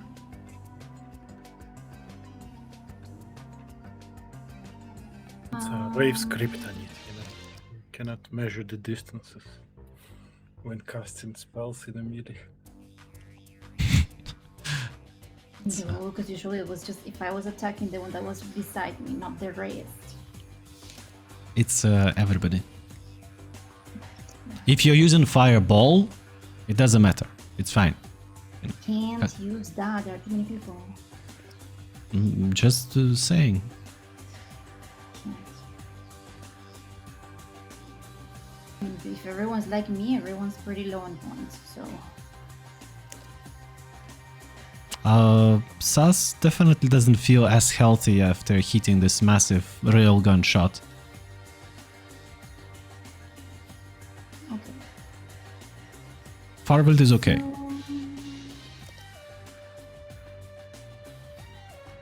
Okay. I'll use one sorcery point to cast the spell as a careful spell. Okay. So I'll want to protect up to 4 creatures, meaning yeah, it's a polar firewall that is on my right side behind. Yeah, he's just behind.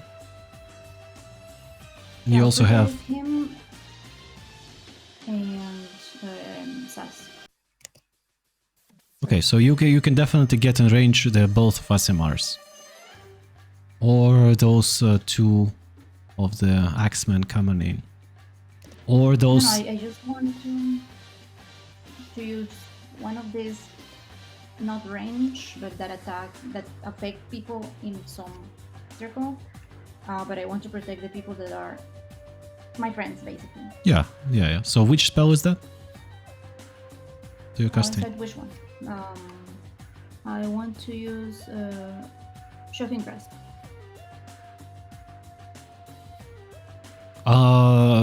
It's a cantrip. You don't need to use careful spell for that. If I do, otherwise I can already protect them. Shocking Grasp is a one... Okay, so it's a cantrip. It's a one action. Range area touch. So that means you are actually trying to touch someone, and there is electricity Wait, coming from your that fingers. isn't the one. Wait, there was something that I wanted to. I read something before.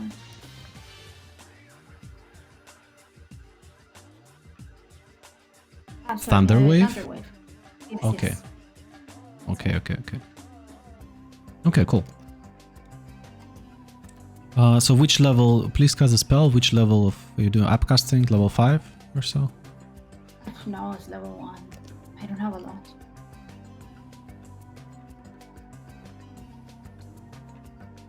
Okay, so careful spell means your friends are, if they succeed, they take no damage from it, correct?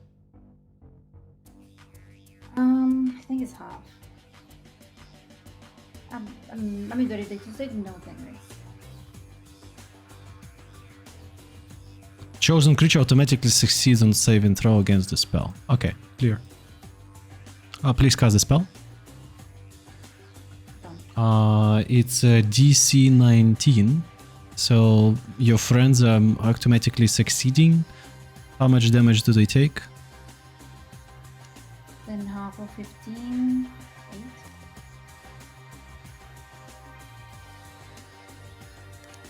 Okay, so Farvel takes none because he's using his reaction with a shield.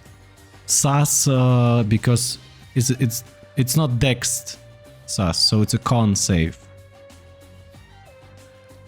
That's why Sas, please take 9 thunder damage.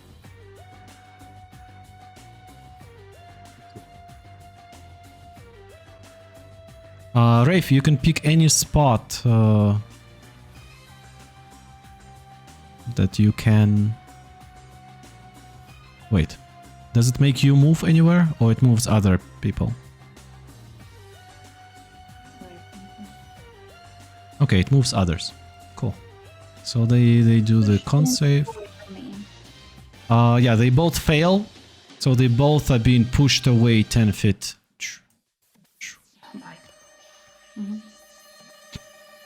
So yeah, you're no longer in range. None of you are in range of their glaives now. You can move freely. And they take both 18 damage.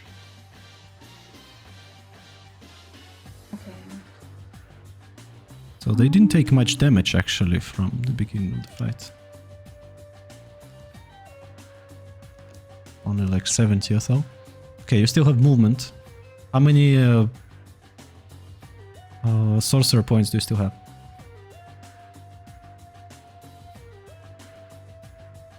Three or two? Two. Okay. I'll try to move a little bit to the left, but not a lot.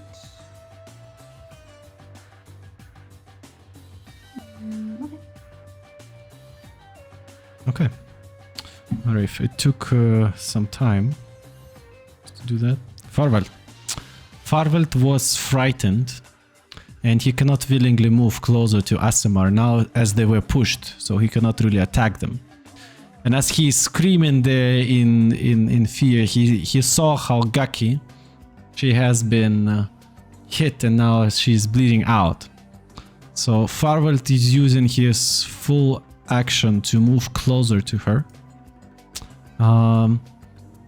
Or what are other healing options for Farvelt?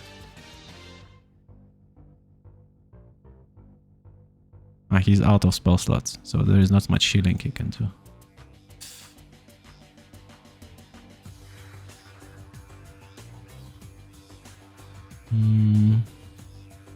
Does he have potion of healing? Okay, he has one. He's going to apply one potion of healing to Gaki, healing her 6 HP.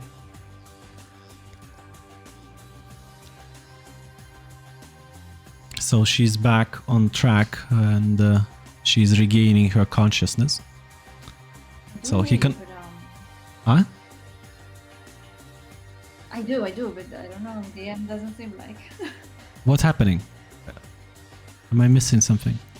Is somebody talking and I don't hear him? Okay, Gerhard. I'm hearing. Okay, I'm because- talking. I'm talking. Okay, because once you reconnect to the room, I have to manually unmute you. Okay, sorry. Okay. All good. I just wanted to ask the frightening effect on Farwald. He basically gets to re-roll a DC at the end of every of his turns, right? Is that the mechanic? I can tell you.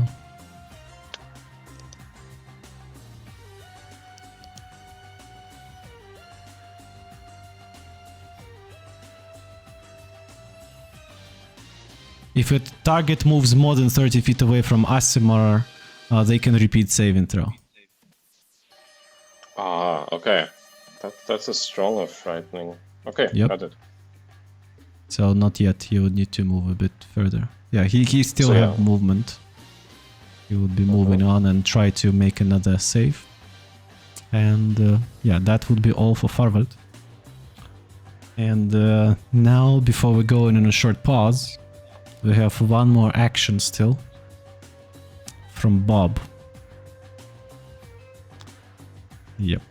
So it's a charisma save for Farwald, and I would be surprised if he doesn't save it. 15. So Farwald saves now, he's no longer frightened.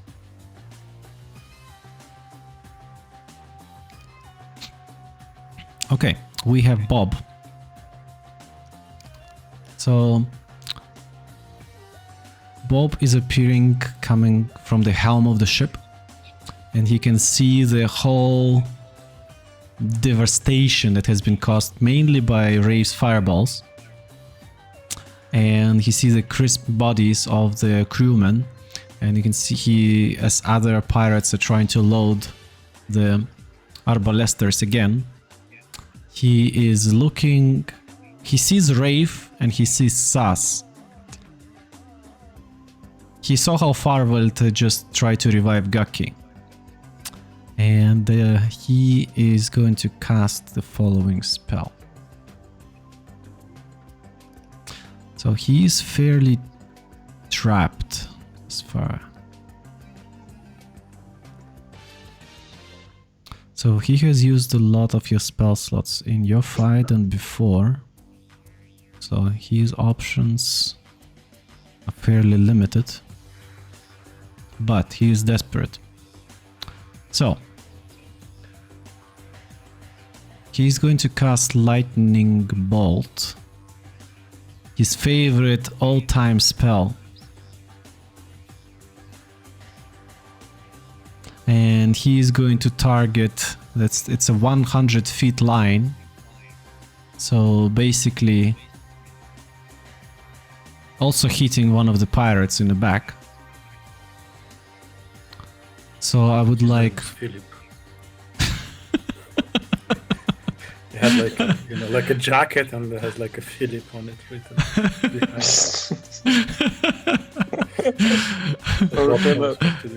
Very much, yes. So he cast it as the 5th level slot. So that makes it 10d6. We're dead. Now please make a dexterity save for me both. Sas, you're making the dex save with disadvantage Why? as you're frightened. Is it a effect that I can see? Yes. Then I make it with advantage. Then it's a normal roll for you then. What? I'm so lost. Sas is afraid of everyone, apparently. I thought After Sas hearing can some see. stuff. I thought Sas can see nothing, but still he's afraid because apparently he sees the source of his fear. He's within He range can also from see the the source spell. of... Yes, Something about Sas is Sas. exactly. That's what DM was trying to hint you for some time. Okay, please, what was your save? 15? Save DC was 18. Yeah. Rave? Electrocuted. 15 as well. Okay, you both fail, and that leaves you at... It's 37 lightning damage. the pirate axeman is incinerated right away.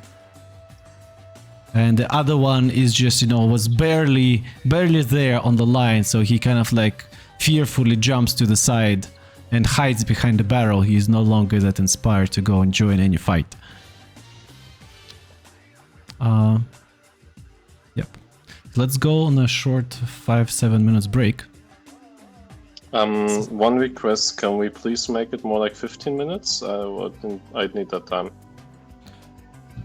I mean, Polo acts first, so you can tell me your action then, and then we can... you can... Yeah, should be unconscious by now, by the way. Who? Rave? Me, yeah. Okay, Rave unconscious. Sas, how are you feeling?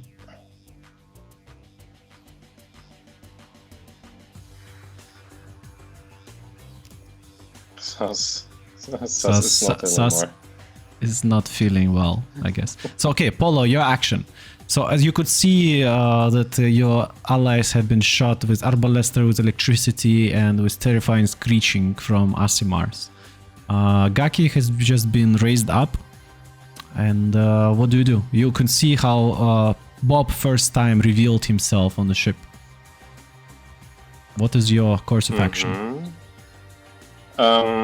Just mechanics question. So if someone is throwing death saving throws and they get any type of healing, they're automatically out of that and back into consciousness, correct? Roughly, yes. I think previously we played that if you get back, you get some level of exhaustion for that. So you don't just back up and down, up and down, up and down with 1 HP up.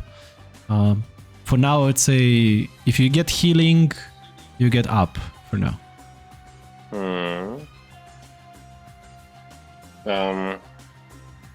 Rafe just collapsed to the ground, yes. Could you do me a favor and show me a 30 feet radius around Polo? Like, just to get like an understanding how big... So, okay. Wait. 1, 2, 3, 4, 5. So this is 30 feet. Oh, six squares. 6 squares. That's a lot. So, okay, so Gaki is still hurt. I know Fouled is not on top of his HP. I don't know about Quo. So basically the whole party needs healing. Okay, perfect. So I would say Polo would move kind of in the middle of the whole party, so that so he should everybody's in with a range. of yes. Okay. You can totally do that. And that is his movement. Then he would, as his action, cast... Where is it? Prayer of Healing as a level 3 spell. So that will be 3d8 plus 4 healing for everyone he chooses within 30 feet. Is there a limit on targets? No. No, wait, you're right. Up to 6 creatures of your choice that you can see within range. Each regain. Sas, Rave, you 3, Gaki 4, Farveld 5, Kuo or Jackson. Makes it 6. Did you already count Polo himself? Yes. Okay. Then I would Jackson probably. Okay. Probably he needs. Cool. Everybody but Kuo. How much HP? 12. Okay, please everybody add 12 HP of healing. As Polo is actively... Actually, this is the first time Polo uses this spell. No, not quite. I don't remember other times where it could be... It was against the... I think Polo was there when they were underground against the Drow. I think that's where he... No. Okay, yeah, then how to describe this? Okay, so Polo's seeing his party in distress. As his first action would be to move in position, so he gives up his hiding spot, which is something he doesn't do quite if he doesn't have to, right? But priorities are to heal the party. So he moves into the middle, and once he reaches that, you would see him firmly grab the pendant he's wearing, the holy symbol of Pavis, grab it in his hand, and you would see him make a very quick and short succession of Thieves' Cant signs by hand again. And you would again hear, like the last time, if you remember, this certain cling, like as if someone would with a spoon touch a wine glass. So very high-pitched tone, but noticeable, but kind of calming at the same time. And this is when everyone in choice of his effect would feel slightly alleviated and rest. Okay, very good. So Rave, you're back up to the fight. Everybody please add 12 HP, but Quo. And yeah, let's go on a short pause. Anyway. Thank you for reviving. Yeah. You're welcome.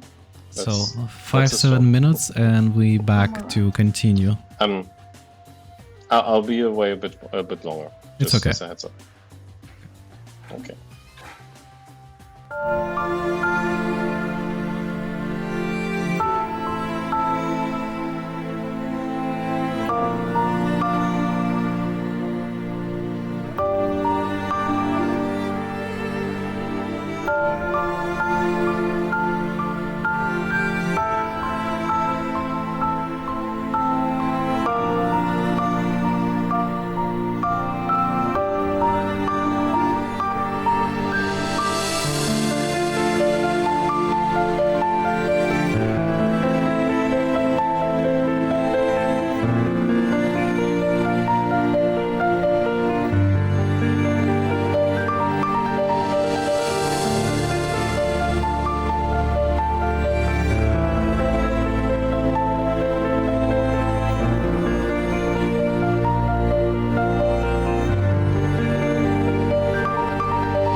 Okay, and we are slowly coming back as the party of Power Rangers continue their assault on the pirate ship.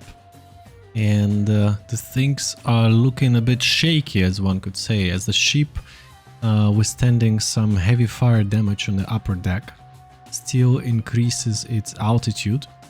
And the party does seem to be fairly injured, with several of them going down already, but the timely prayer of Polo managed to heal up some of the wounds by the party members, bringing Rave back to the fight, as well as Hape and Sus.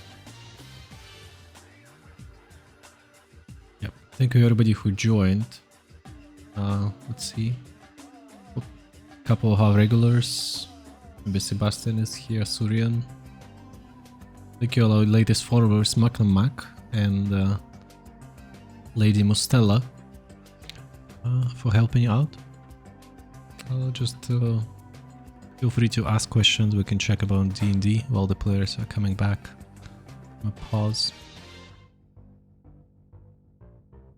Yeah. The party seems to be challenged, considering that it's their second encounter with Bob, who they tried to corner just less than an hour ago, but he managed to escape. However, they successfully picked up his trail and got him cornered on this pirate ship.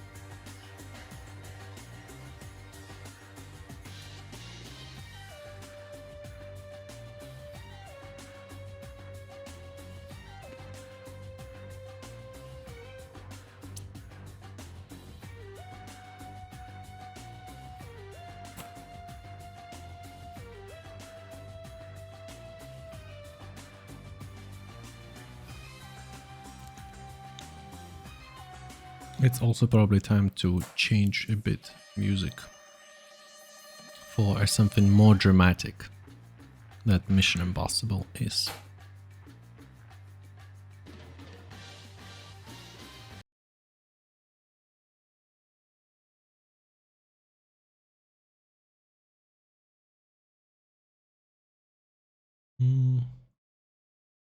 Let's choose something.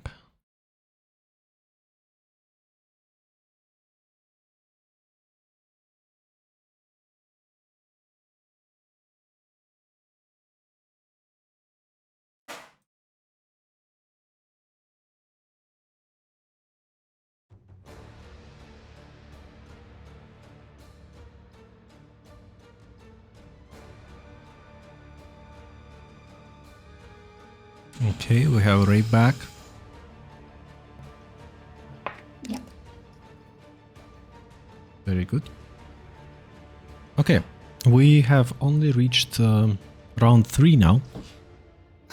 We're already dead. Okay. I mean, Polo just did something very heroic and brought you back, Ray. Yes.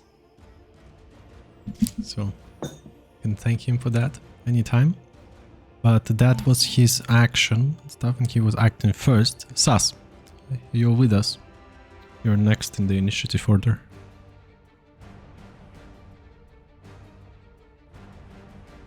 Is Sas actually here? Is he? I don't think so. He's not talking. Sus.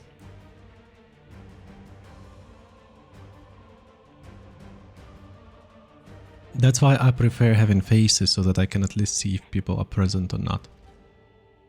Yeah.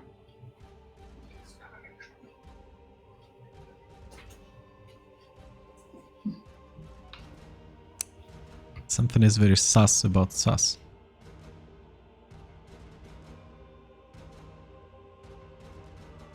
One, two, 1, 2. Can you hear me equally well now? And now? 1, 2, 1, 2, 1, 2, 1, 2. The same? This was better last time than today. Okay, interesting. I don't know if you changed something, but last time was really good. We lost like almost nothing, but today sometimes we did lose a few short sentences. Oh, you had to tell me. I would repeat. Yeah, I mean I'm keeping the mic on the same level as before. Okay, what is your impression, Rafe, for now? What do you think about the situation? I'm not really sure what we can do after everyone's dead and only Bob's there.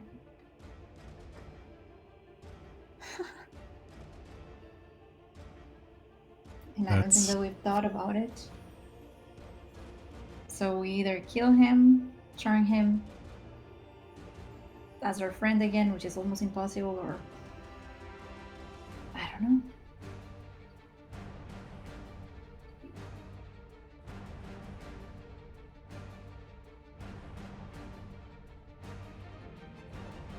It seems that we have to kill everyone else. Like nobody seems to be like, "Oh, I'm sorry," or "I surrender." No, everyone's very determined. So It's their ship. yeah, but like someone could ask, like, "Oh, we didn't do anything to you," or whatever. But no. So as Polo has deduced earlier, this is a pirate ship. And they are not really welcomed to any unexpected visitors. So they are reasonably on high alert.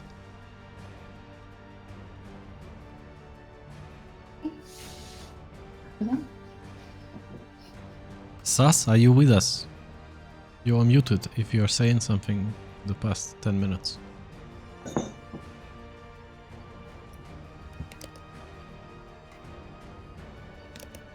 Okay, we will be skipping then, Sas, for now. As we have our glorious Pegasus helpers coming. So Pegasus rolls its first death saving throw. Rafe, you can roll it for me actually, because it's your Pegasus.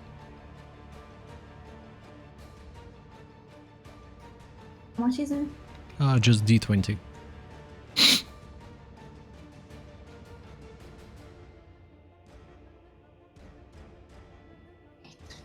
It failed. So first fail.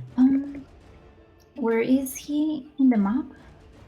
He landed here at the helm where Bob is. He's very far. He was shot down by these dudes.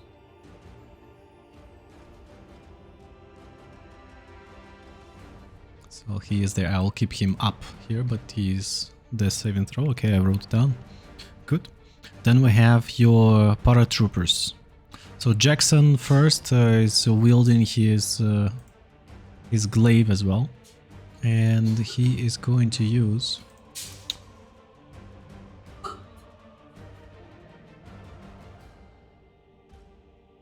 He is looking around and he is he's going to use second wind feature. So But Sas is there.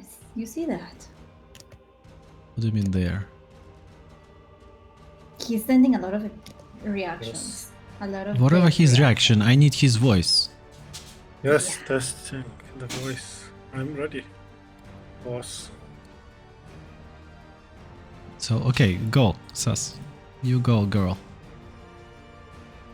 So I just defeated the captain, obviously. Did you get HP from Polo's healing? Yes, that happened. Okay, good. I think I don't see Rafe anymore. Rafe. No. There's Rafe a is up rage as well. scream. Okay. She's dead. She probably fell off the ship. Attack Asimar. Okay. Damn you it! can Can I attack them?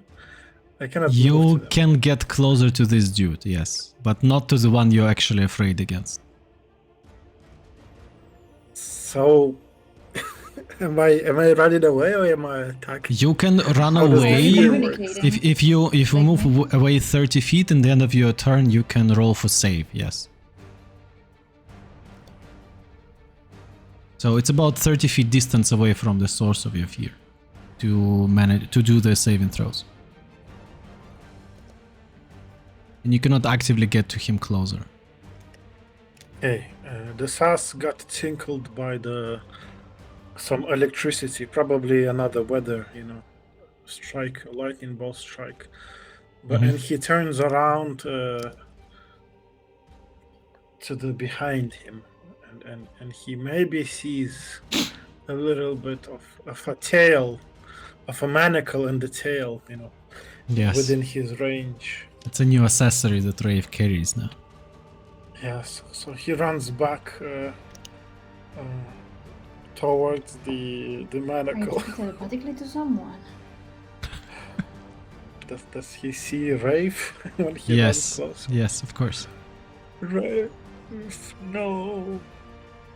He takes out the bottle and shoves it in Rafe's. You want to force feed her some healing potion? Yeah, I'm gonna break the healing potion on her head. It's a special type of healing potion, like a breakable bottle, that is consumed through the skin, skincare product. So Rave gets. You sprinkle all over her, yes? That's what you're trying to do. Yes. Okay, 5. Rave, Gets 5 HP. you get 5 HP also as well. 5 less Yeah, or 5 more? Okay. 5 more, of course. Cool. Thank you. Invisible energy. No, he's no longer Can I invisible. drag her He's doing the shit. Back behind the counter to the Oh, west side. We have You no need idea to how we manacle know her what to again. do. Get manacled. She's manacled. You can He's drag her not. by the Me? tail. Again? Of course you I know. can. Brave, let's go. Hide. There's a second. Something is gonna shoot at us. I don't know. I can't see. Like a huge shuriken, kunai. I don't know what it is. How it's called. Let's hide behind the to the west. I think like where the previous ballista. Rafe, what is your reaction to what Sas is like mumbling and telling you and doing? Are you even listening to him? Cover, I take can't cover. listen to him. You can avoid listening to him, of course. But I'm not listening to him. I don't know how you're listening to him. But I cannot hear Saz. Why not? What? Test. Am I muted again for some reason?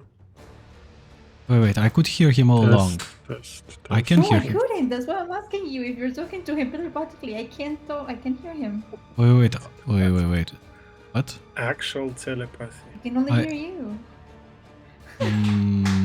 Wait, this is weird because I have a proper conversation with him.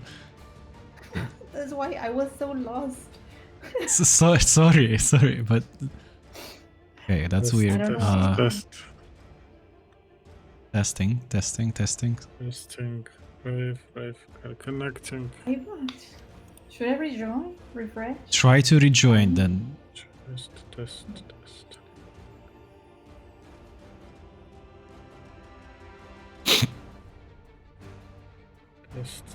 Test.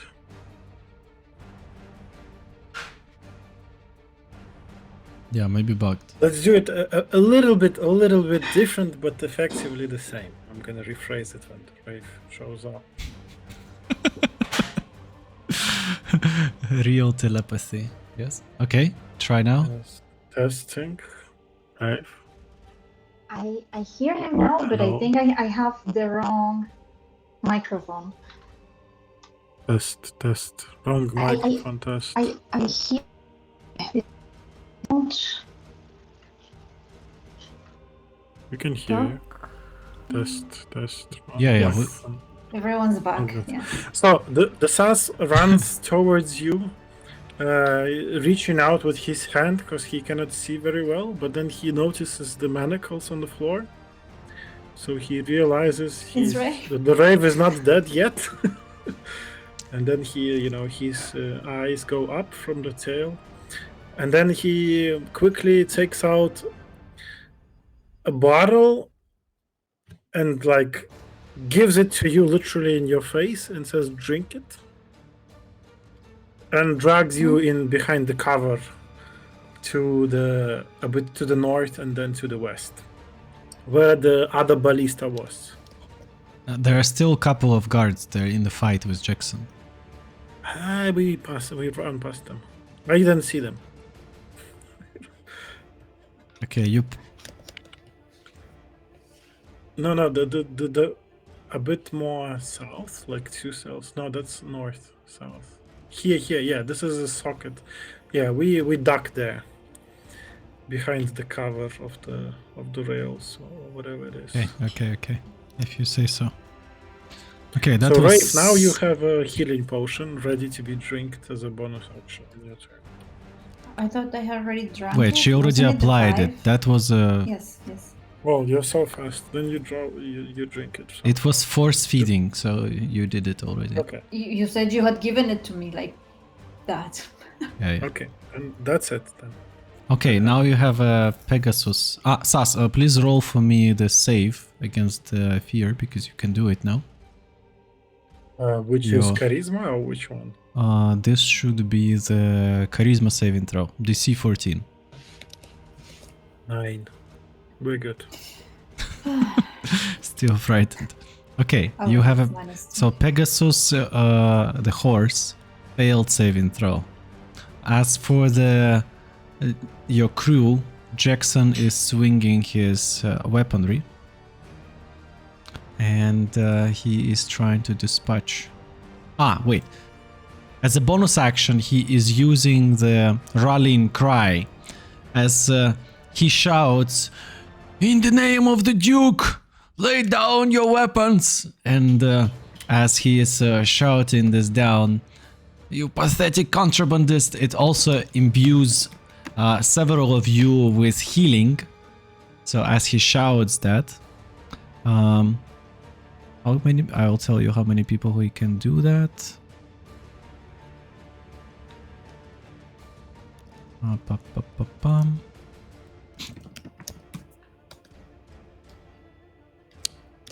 So it's a rallying cry.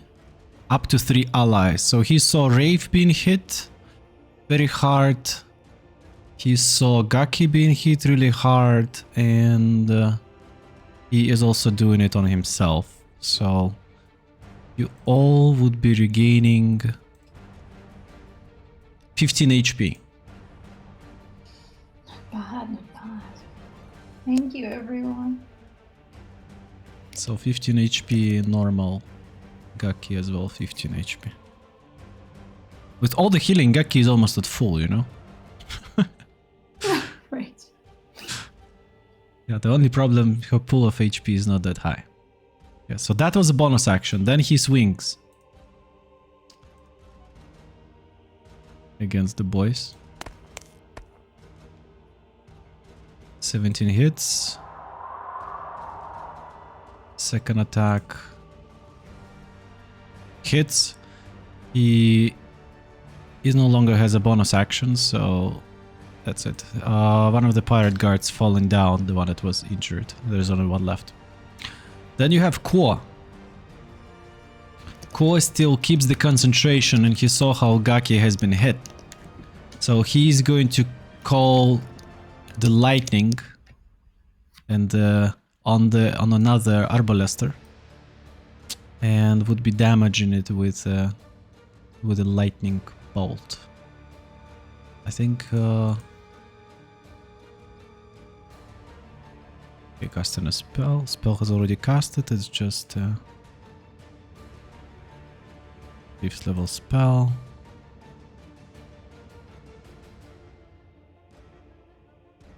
Okay. So it's 5d10 damage.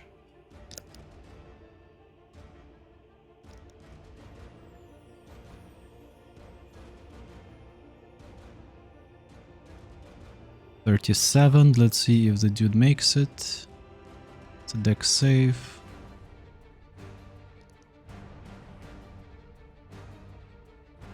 Doesn't make it.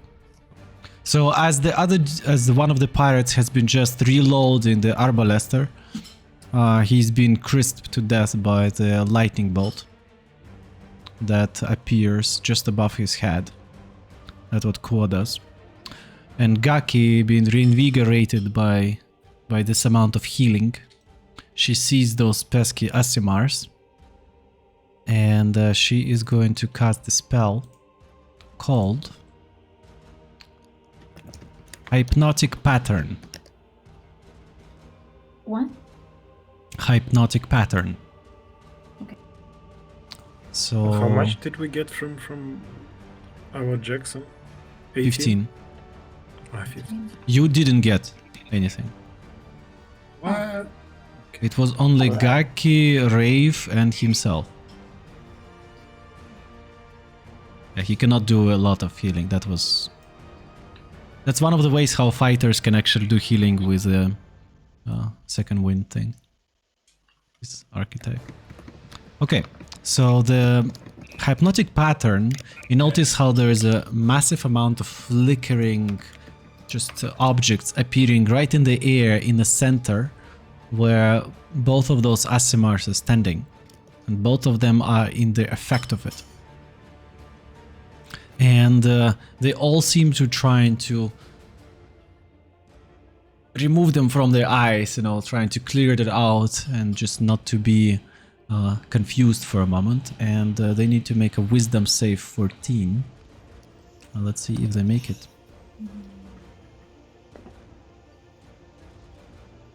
And they fail. So, what happens is the following.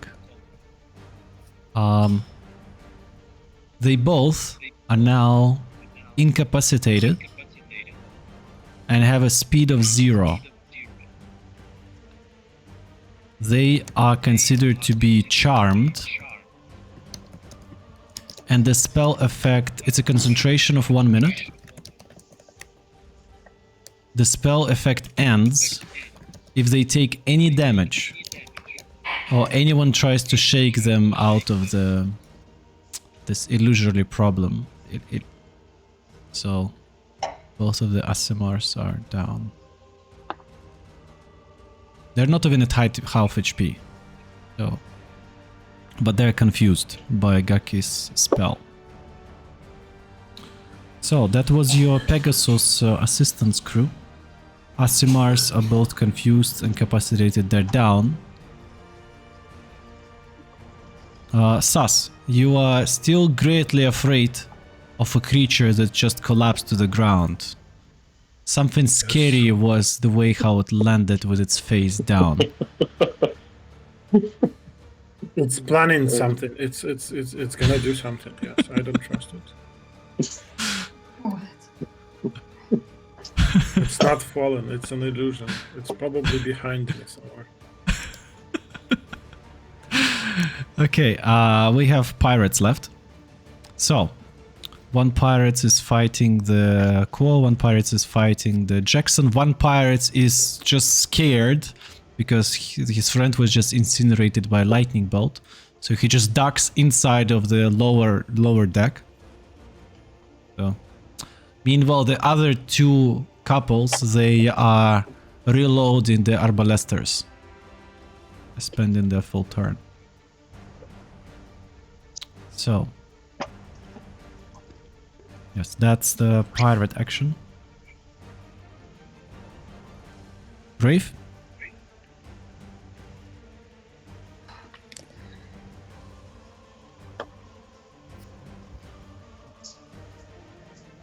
Brave? Yes. I thought you are ready. What? I thought you are already ready. I'm kind of very far from Okay. So, what's the state or how are the pirates which are still there feeling like? Visibly. The pirate guard is very much injured. Jackson would be taking him with one hit. The other one is unarmed yet against Quo. And yeah, this the other two couples, they are also unharmed.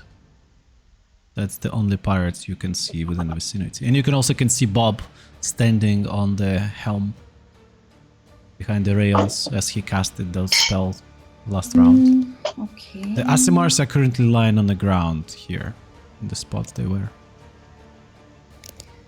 Okay, let me check something.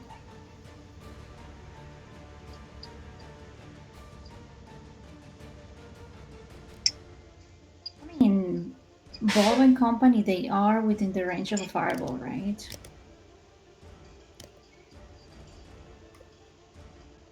Yeah, definitely. And I can make sure that that fireball does not try to touch the Aasimars, because otherwise they would get away from their incapacitated state. Yeah, they would be too far away anyway. So you could get Bob, one crew, Pegasus, or Bob, another crew, and Pegasus as well. Not both of the crews. Can I take the Pegasus away from this? He is rolling death saves. Actually, did he roll already this round death save, Rafe? I don't know when his turn is, but I rolled last time kind of short time ago, so I guess this was already this round. Yeah, it was this round. So for now he has once failed. If he takes any damage, that's also another death save. Yeah, that's what I want to avoid. Like, for some reason today I cannot do any circles not targeting like friends.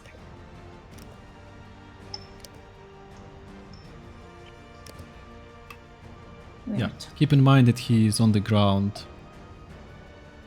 So any damage hurts him, even if you try to make a careful spell.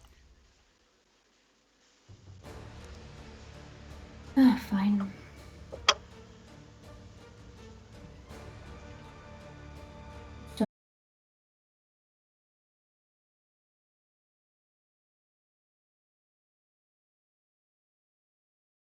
No.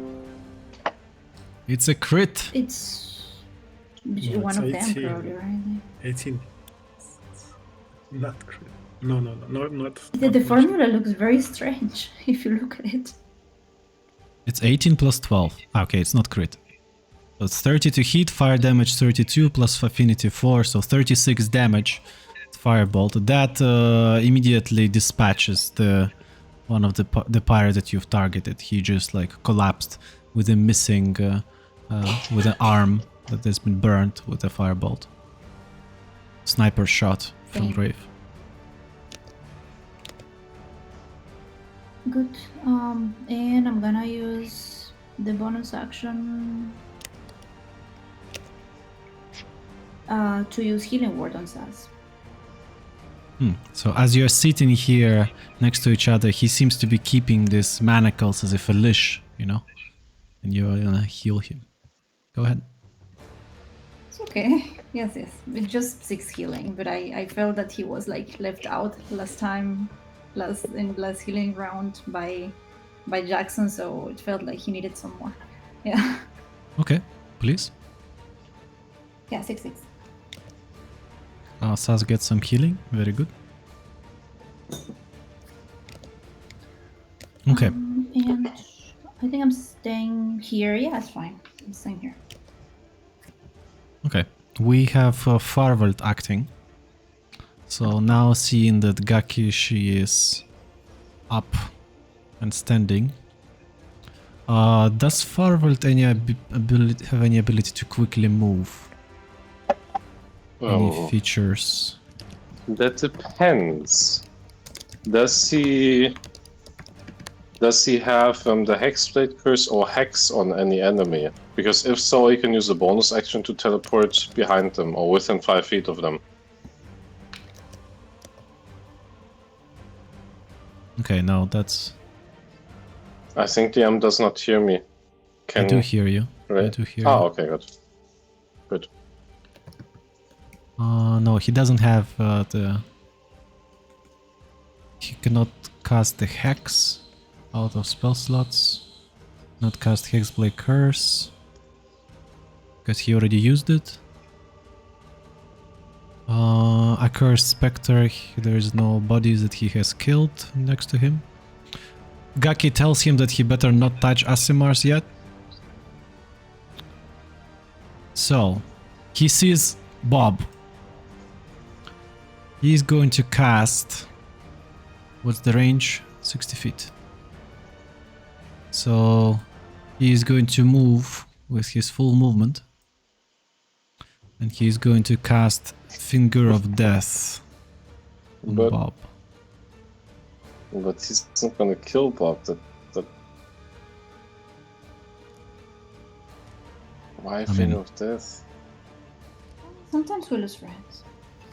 No, but Finger of Death, you need to kill the target. That's all it's about. You get a free zombie or skeleton.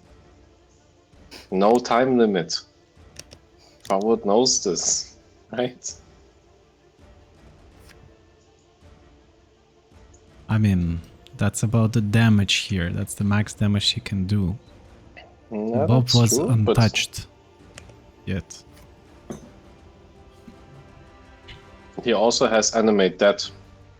So he could raise undead and he could make them move. So that would be the furthest range he has. Just food for thought.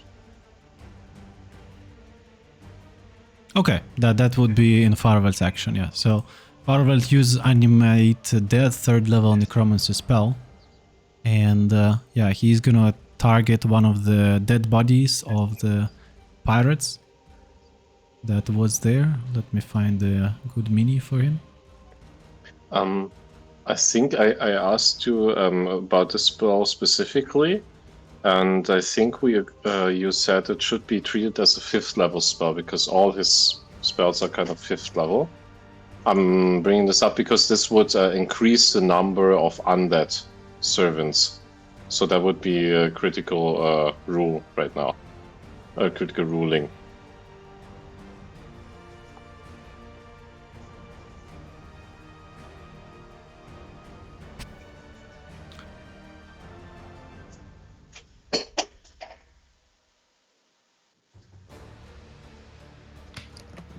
Okay, I do not know how it was before. As I'm reading it now, you can just cast Animate Dead spell, not using a spell slot. So it's a free 3rd level spell slot. So for now, I would rule that this is a one dead zombie coming out in the flow. You ruled And different in the past, though. It may be. certain. I do not remember it now, but I would rule Okay. it this way today. But it can act immediately, right? I don't think it says so, but let me check.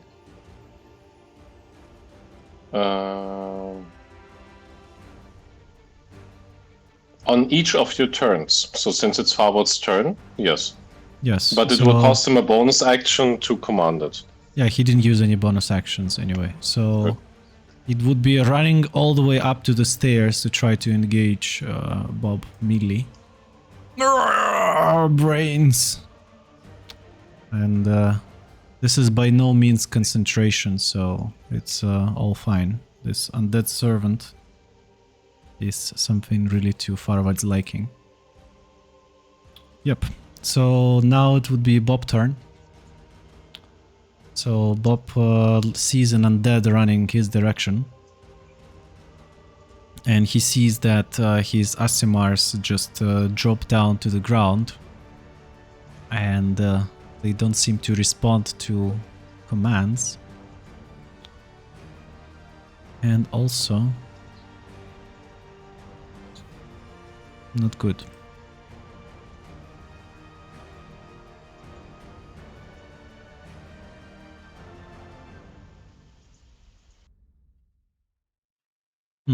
Okay.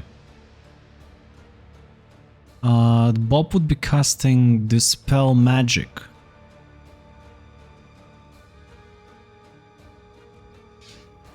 So the spell that they're currently under by Gaki, Hypnotic Pattern, is a 3rd level so yeah. Bob, where's Bob?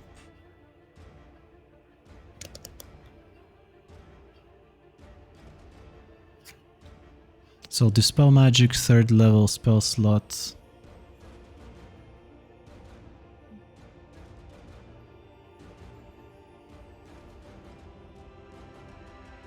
Cast it at 4th level. So it immediately succeeds.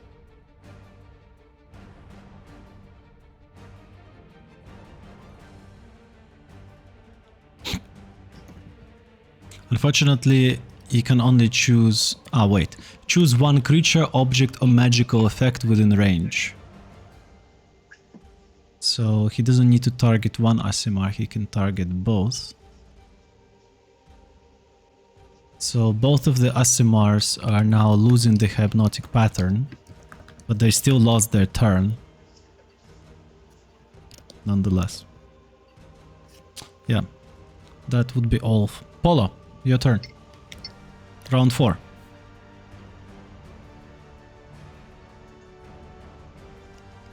Mm-hmm. So the Pegasus is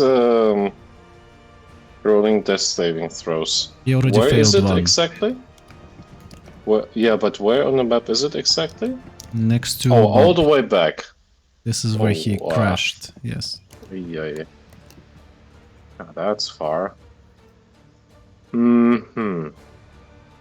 So we have on the map two enemies in the back. 2 Aasimars just woke up again. And 2 enemies on the other side. 3, looks like.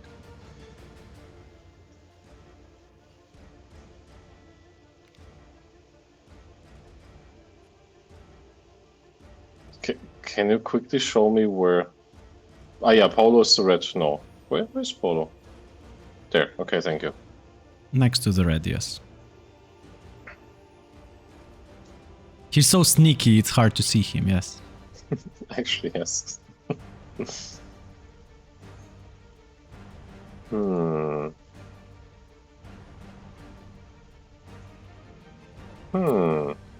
Sas, I hope you're ready with your actions as well. Yes, ready. Okay, so the Aasimar closest to Polo. Like, can you quickly remind me how damaged he looks? So this is the Aasimar number 2. He took so far 50, about 70 HP down. 70 damage. He took 70 damage, and the That other was the dude one with... took 60 damage. But how do they look like in general? Do they look like they can still go on, or...? They look like they got some beating, but they are definitely far from the condition of being dead.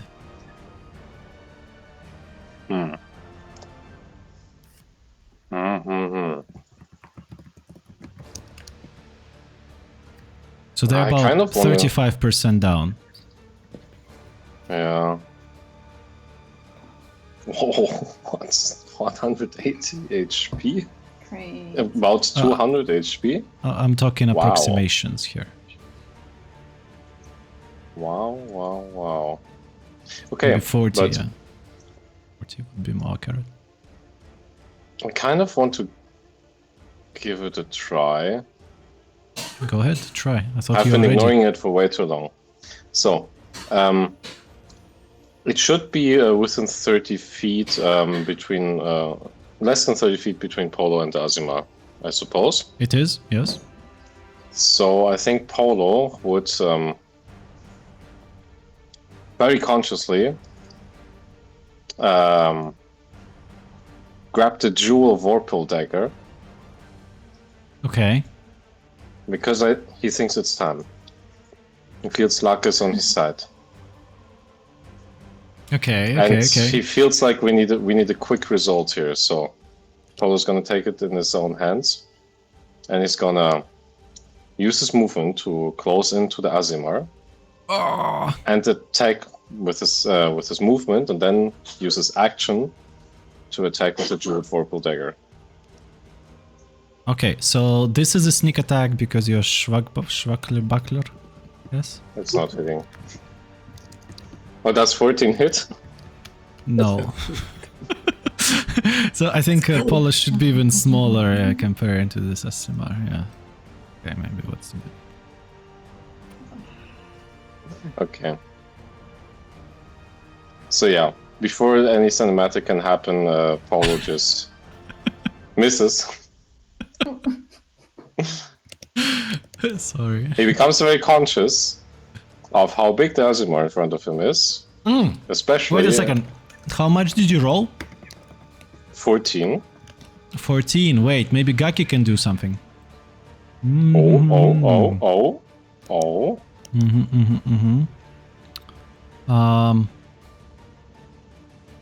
She can do the combat inspiration.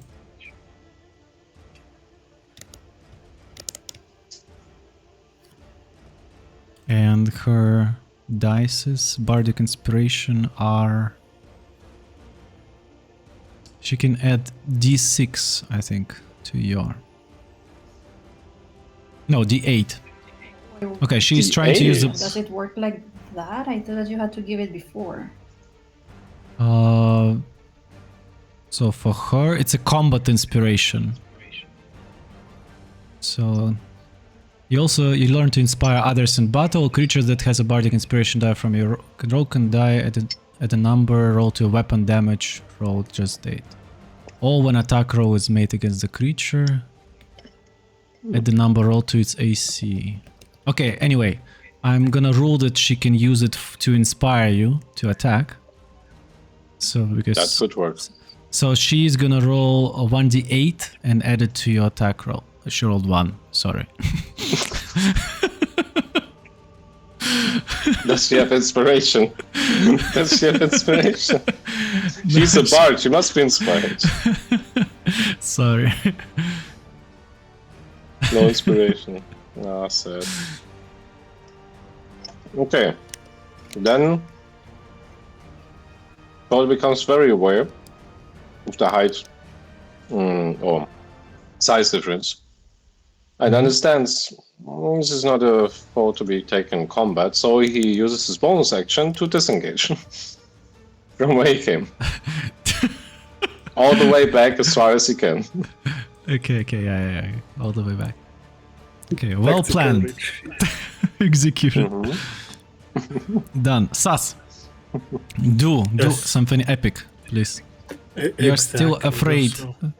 So, epically afraid. So the Sas is sitting there ducking, and then he feels much better after Rave is doing something, speaking something in Infernal, so he feels a bit healed.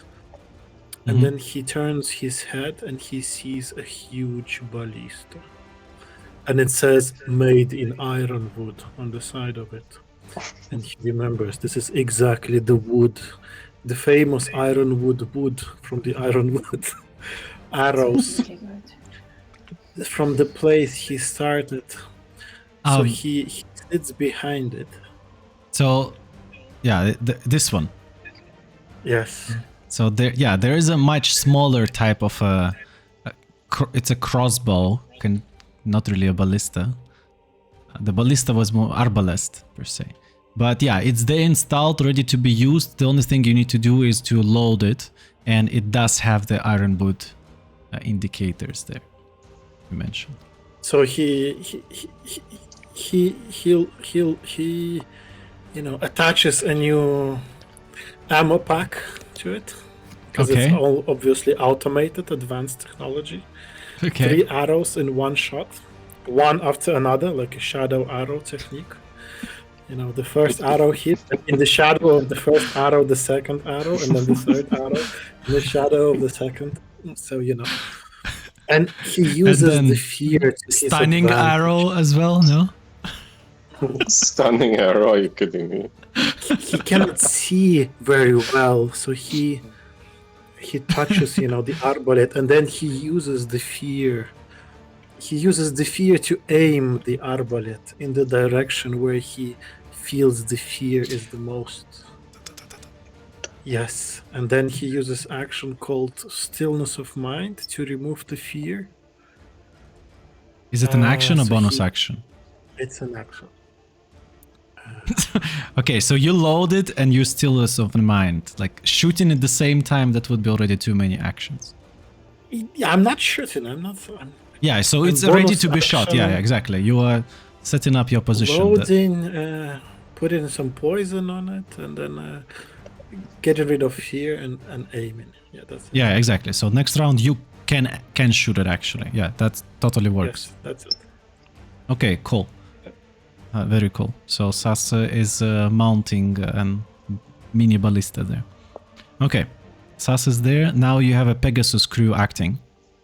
So Gaki just tried to inspire someone and it a bit failed. So she is actually not that many spell slots left. She doesn't know what exactly she can do. She shouts to you that, in case we're dropping down, gather next to me and maybe we can land safely. She shouts. Yeah? Does she mean like if the ship drops or if we fall in combat? If I'm you, not entirely sure. If the ship would be falling, then you don't want to fall with the ship, right? Yeah, but which one does she mean? In which case are we safe gathering around her? In case you want to jump from the ship while it's still afloat. Okay. Okay. Yeah, so yeah, she would be producing some flames instead. It's 19, and I think 19 is exactly what she needed to hit. Yep, 19 hits. So the damage is 11 fire damage against this Aasimar.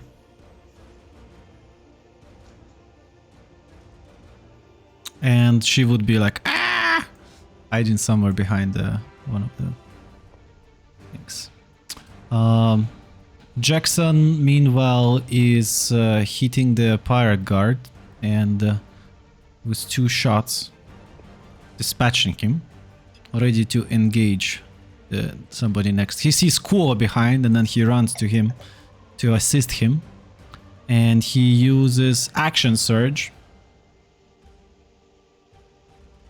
to dispatch the second guard that was interfering with Kuo's casting.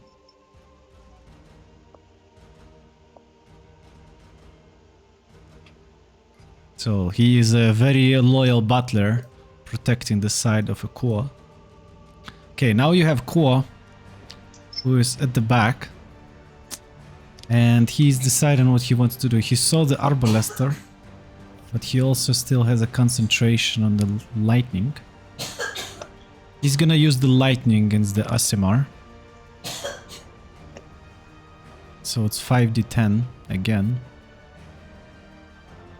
This is a broken spell. What's broken about it? Call lightning.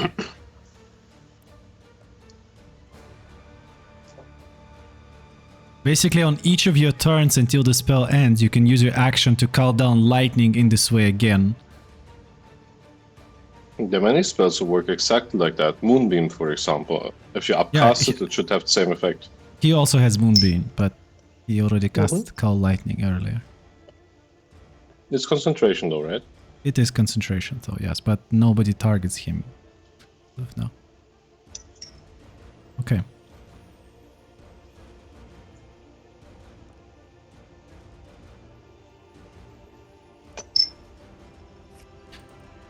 Okay, he's rolling.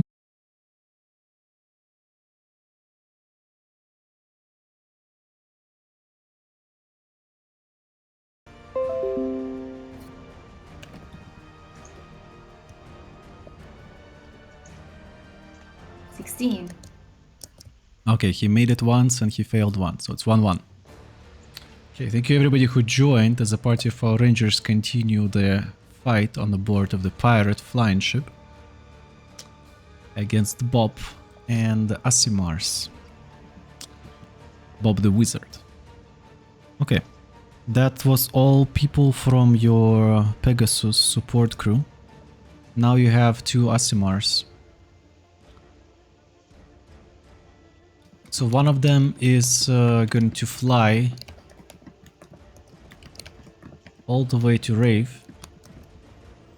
And the other one is going to try to engage Farvald in a fight.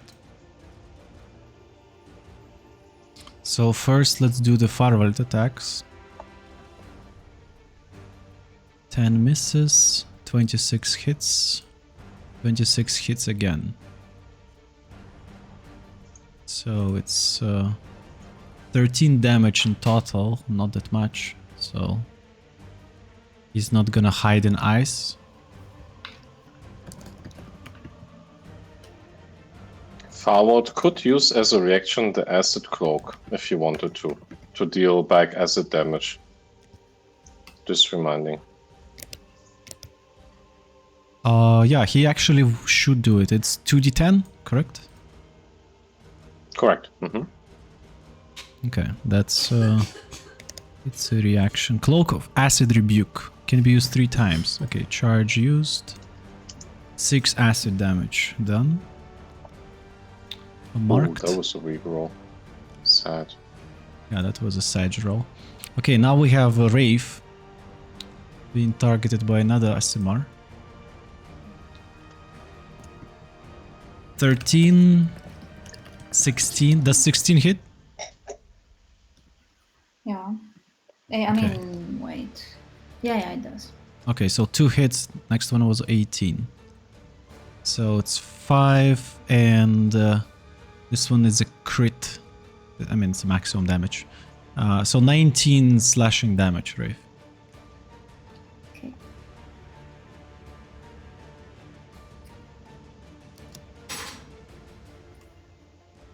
How's Rave looking?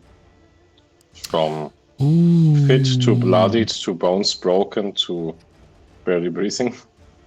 Oh my lord. Still breathing, it's fine. But not great. Okay. What happened? Who's calling upon the Lord and why? Yeah. Asimars are actually calling on the Lord because they have some Good. spell slots.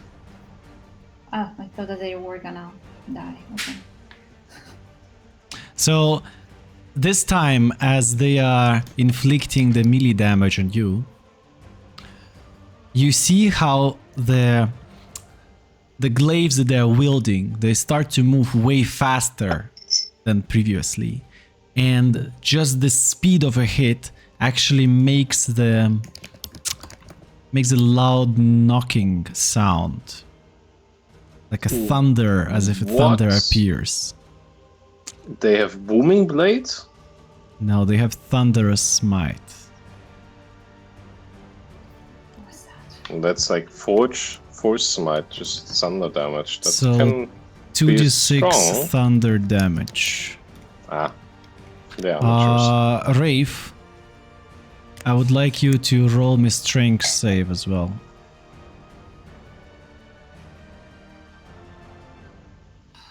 Okay. Strength 9. Okay, you take 8 extra damage. Farvald also take 8 extra damage. And you are being pushed 10 feet away What direction? from where they have landed the shot. So the spell is called Thunderous Smite. Yep. And you're knocked prone. So strength save. Farvald strength save. Oh, Farvald is bad on strength. Doesn't make it. So Farvald is being thrown to the side and falls to the ground. Rave, you are actually would be almost thrown away from the ship. So you are landing on the ground right next to Sas, and you know that 5 more feet and you would be falling down from a ship. Well, aren't we still like holding somehow together with the manacles? Sas is holding it like a leash, yes, but he didn't connect it to himself. So you would have fallen, if the manacle just saved you at the last moment. You guys better get out of there. One falls, the other falls. You're hanging by your tail. Okay, so that's where Asimars. Now we have Pirates' turn. So we have these pirates are dead on this deck. In the middle deck, no more pirates left. We only have 2 crews with Arbalester left. And since they're loaded, they are going to shoot. And Farvald, you're prone. This is not good. This is not good because prone targets have advantage against ranged attacks against them. Wait. I think Farward has against ranged attacks the shield, right? Not Less against resistance. Arbalester. No. Not against spells, not against Arbalest. Not so when when the arrow does weights- it work? Not when arrow weighs 100 kilo. No, that It's a wouldn't work. holy shield with a holy soul trapped in it. When does it work? It works when it's arrows, crossbolts, or somebody does fire bolts, I think. No, ranged weapon attacks, ranged attacks. Doesn't matter, it's not applied. It's never So- applied. So, because ripped off, he's on the scammed. ground, he is not going to be targeted then. So we have 2 shots. Who is there visible? We have Polo, who is not hiding. We have Kaki, who is not hiding. We have Jackson and Koa here. Good targets. Okay, perfect. So first shot is going to go against Polo. Second shot is going to against Jackson the Butler, because he stands right in front of Koa. Okay.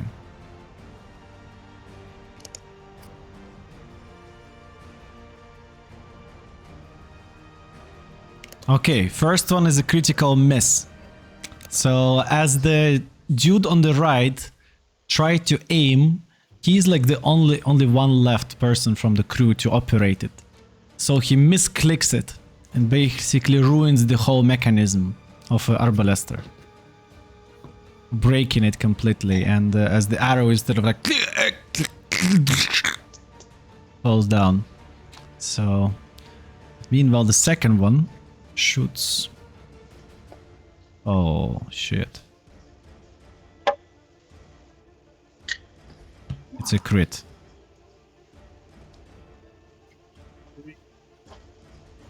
Seriously, like Jackson, Houston is very no. strange. Like, what does that mean if that thing crits? What's the attack roll? It's like 100 damage. At least. No. I mean, like, down, what I is guess, right? what is the roll to hit? It's crit hit. Crit automatically hits always? Yes, yes. Well, does Polo see that device he's hit by? Does he see it? Does it change anything? Yes. What would it change? Tell me. 50% damage neglected. Uncanny dodge. No, Pretty much, yeah. no. If hit by an attacker he can see, you can half the damage as in reaction.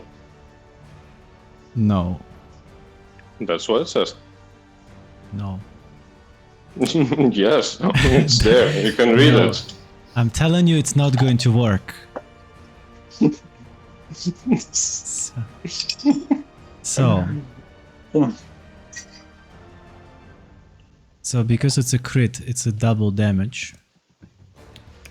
Yeah, okay, Polo has to roll for death saving throws, I'm certain. So you all can see how this massive spear just goes right through Polo and basically pierces him there to the ground. You're dropping to 0 HP right away. And yeah, you would need to roll death saves on your turn. But you then also why does Uncanny Dodge not work though? Because it's more than 120 damage at the same time. It doesn't matter for your Uncanny Dodge. And it's also not a normal arrow Okay. that you are trying to dodge. No, it is not a dodge action. So it doesn't specify on what hits Polo, but I see if it's like 60 damage anyways. Yeah. Yeah, more than that. He can dodge all he wants. It was a crit. No, wait. How much is the damage in total? Polo, you drop to 0 HP. Polo has 63. 0. He has 0. I mean, come on, if you rule through everything that's on the character sheet, it's kind of difficult. I mean, 120 bludgeoning damage. What can you do against it? Uncanny Dodge against it, and then it reduces to 60, which means Polo has 3 HP left. I don't want to deal with the rules, but if you want, I can.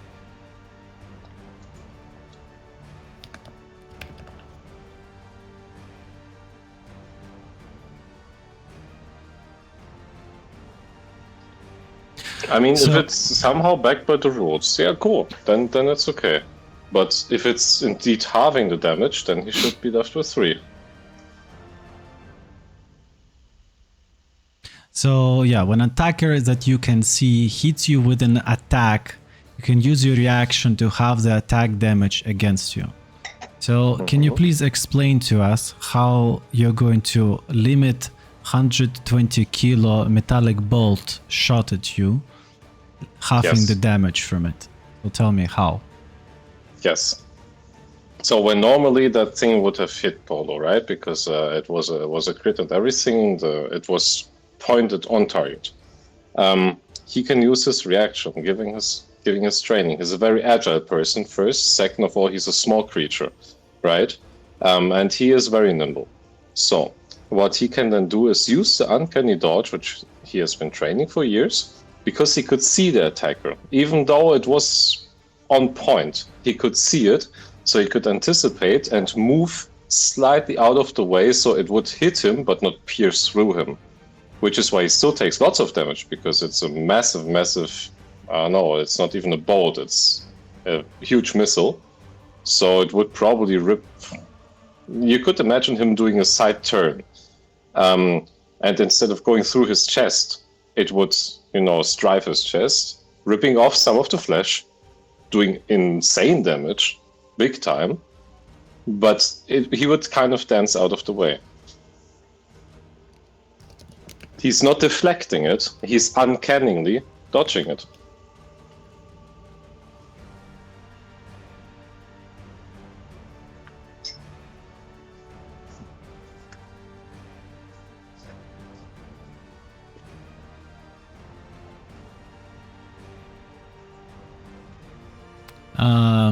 Rafe, what do you think? Makes sense. What? Just half of the damage makes sense based on all of that. But Rafe, give your honest opinion. If it doesn't make sense in your eyes, then that's okay. Like, only if it really makes sense to It you. really does. I don't have anything that would reduce that. So if I would have something like that, I would also try to use it because it would make sense to me. Okay. Okay, then Polo. Mm-hmm.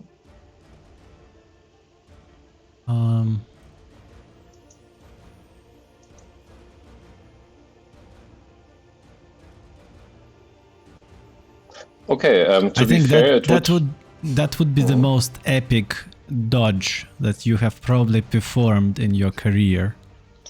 That's the most damage that was ever targeted against Polo in his life.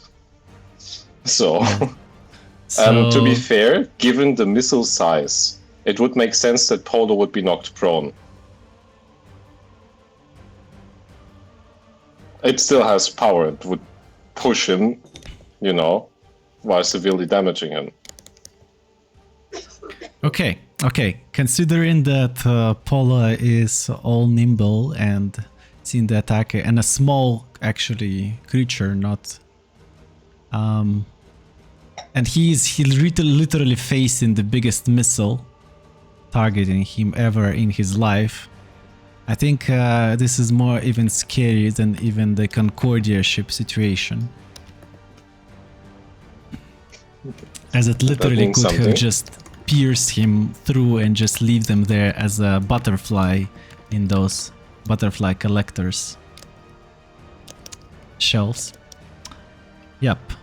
So it would be full 120 bludgeoning damage. And with your half, you take half.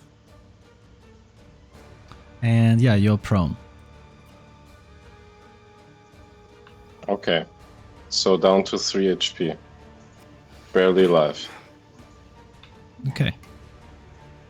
Hold on. Whew. Dance away from death. Rafe, your turn. Yeah. So I'm crawling somehow, right? Yeah, you're prone. You're on the ground now. Yes. And just on the edge, you know, one of your legs is like semi hanging from the edge of the board. Okay.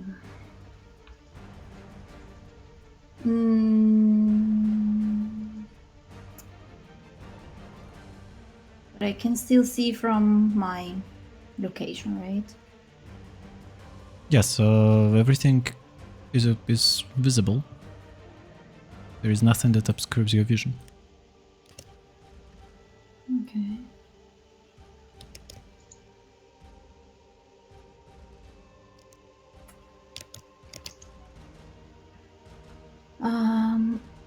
And am I... You're not in melee range, so ranged attacks are fine. That you're doing. Okay, let's do that. Because he pushed you. Good. I wanted to be away from me to receive damage and not me. That's okay.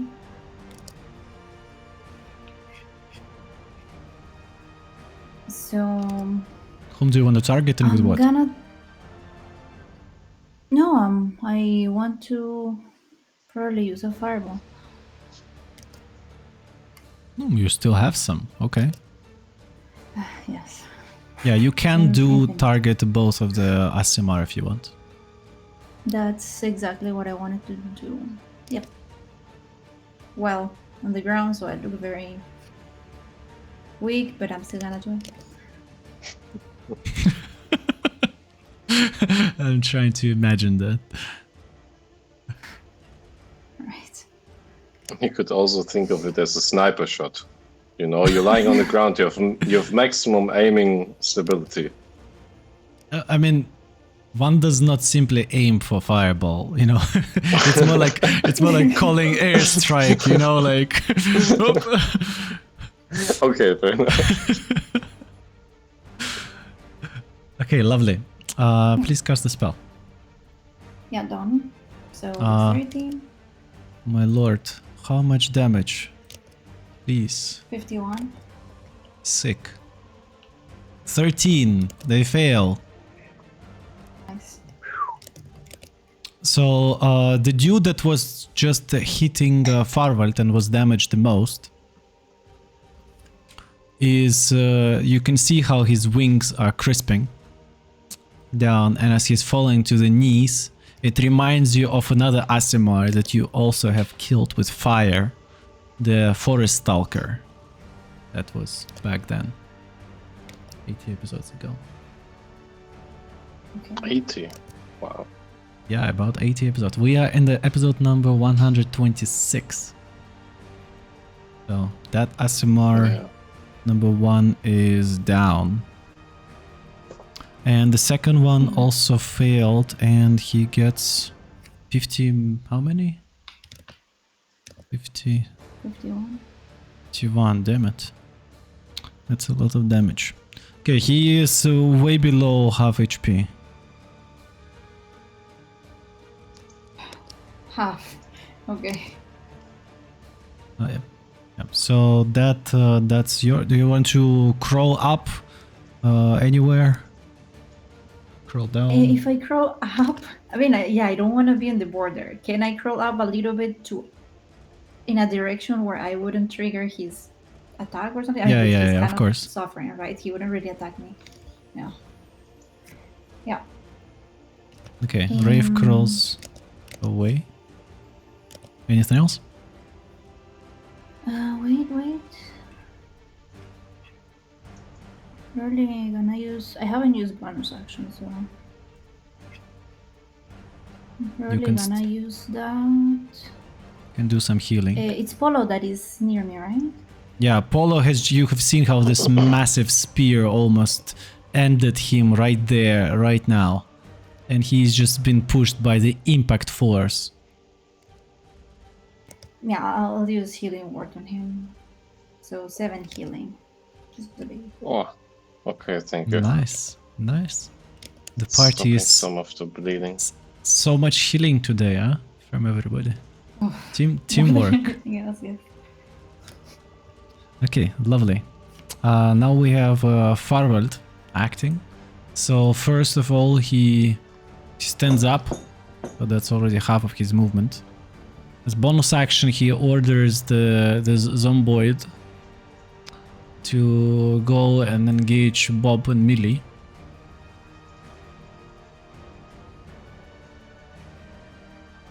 So zombie, here is the zombie stat block. Good. Zombie is going to attack. It's 14, doesn't hit.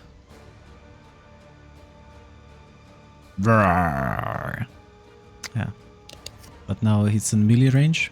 And now because he has a bit of movement on the left, he had to stand up. He can see that Aasimar was just hitting Wraith. He's going to use the Eldritch Blast against him. Or no. No. He needs to do some damage. Yeah. He will try to kill him with the Finger of Death this time. Bam! 60 necrotic damage. So Constitution DC 17. So if he fails this DC, he's dead.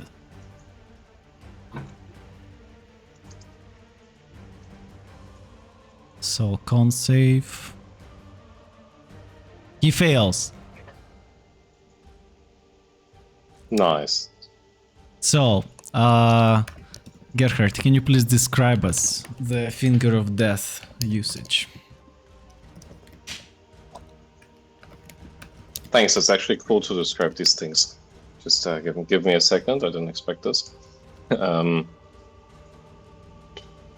So, I think it's the first time actually everyone sees this spell.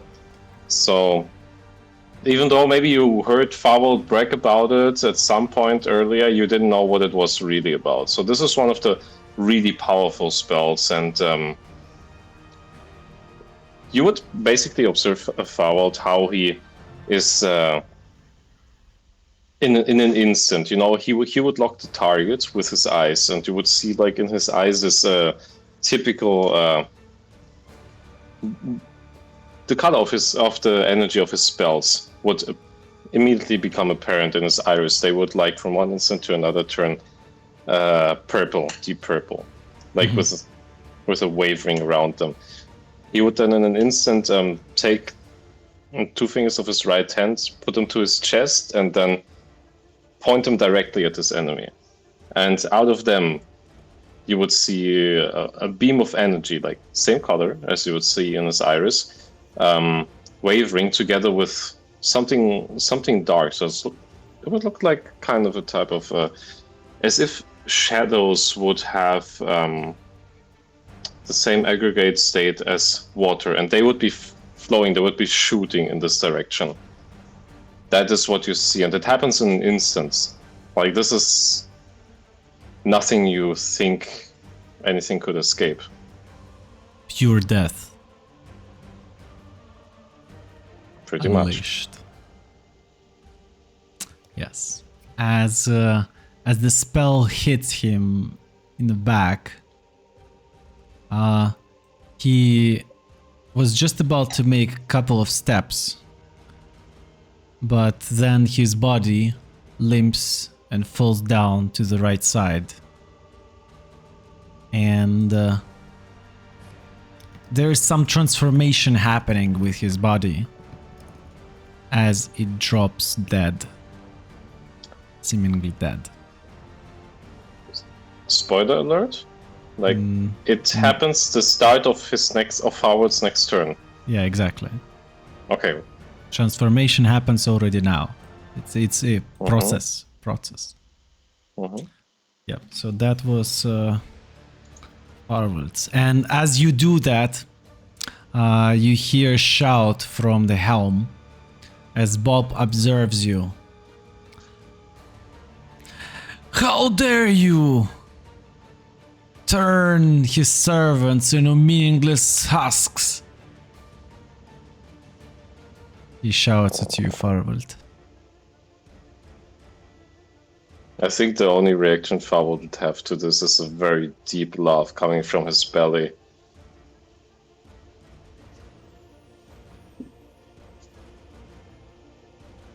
Okay. You can see the madness in his eyes sparking.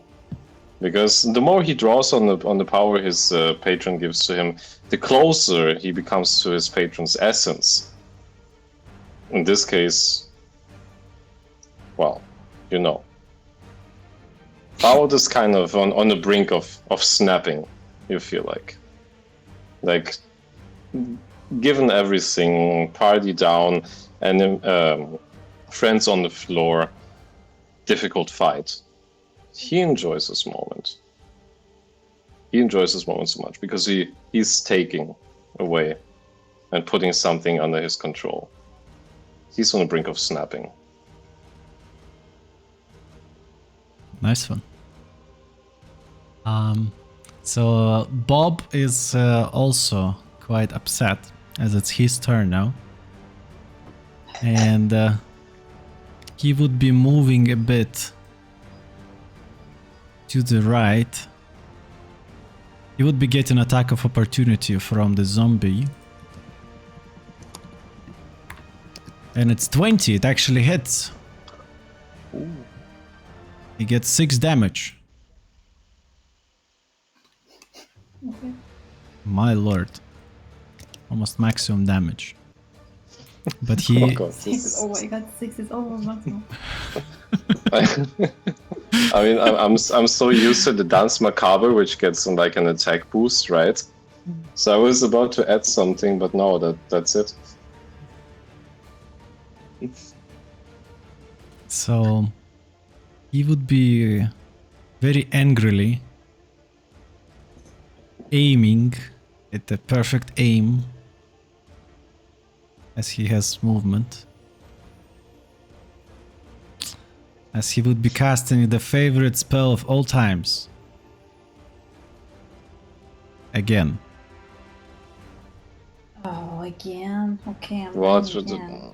Lightning bolt. Yeah, exactly. Who's gonna die this time? The same people. So he's casting it as...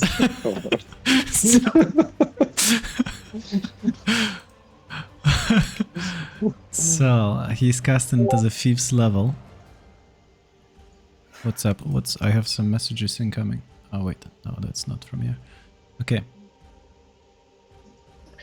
Okay, that would be only 40 damage, so not that bad. So DC 14, please. Everybody, Farwald, Gaki, Jackson, Kwa. So I assume Farwald stood up because he was knocked prone before, so he used all his movement to get up again? Of course he was Or- standing up. Like, why would he do a Finger Okay. of Death lying on the ground? That would... not serious enough. Yeah, fair enough. Okay, Should I roll for Farwald or you rolling? you can do was, it. Was I in the line? I rolled, No, but it's, I didn't know if I was on the line. Rafe was prepared, just in case. No, you're fine. Okay. So, Which saving throw was it? Dex. Which? Okay, Jackson yeah. failed. Kwa 19 failed. for Farwald. 19. Nice. Isn't it a crit? Farwald? No, he has +2 on Dex save. Oh, okay. It's not his Dex modifier, but I So get you. 19 actually makes it. Because Bob's save DC is 18. So Gaki failed, Jackson failed, Kwa failed, Farwald made it. How much damage was it? But bit of over 40, I think. Yeah, only 40. So half that for Farwald, but this is a fact that causes him to make a dex save, right? Yeah, So you can describe the sentinel feat on Farwald. but... right. Thanks. Yeah, right. There are two sides to that. I forgot totally about that. God, how to explain this? It's not... I mean, try Okay. to. How does one protect himself from a lightning bolt with a shield? How does a shield give you extra dex? Okay, I'll try. I'll try. So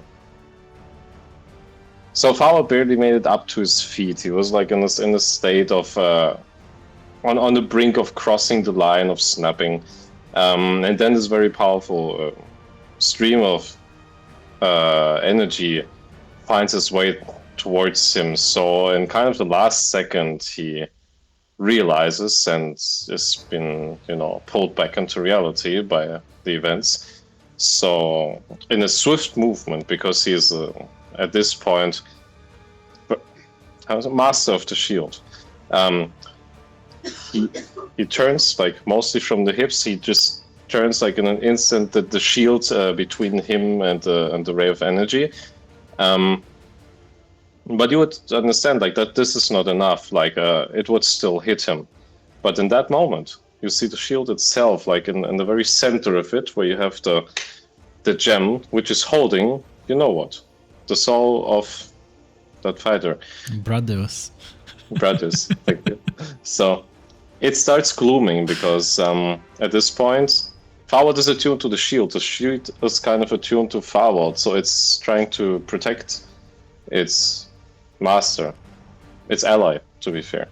And it glooms up, and by the sheer power released, it pushes Farwald out of the way of the ray. Like it cannot do anything against its pure power, but it can push Farwald, and that's what it does. So Farwald is not in Farwald takes the line. 0 damage. Yes. Yeah. Okay, Gaki is actually the least happy about that as she collapses to the ground again. 0 HP. Core loses concentration on the lightning spell and is also not feeling really good. Jackson is feeling also quite bad. So, yep, that's the effect on others. So Farwald feels good. That was the end of round 4. So, question to you guys, as it's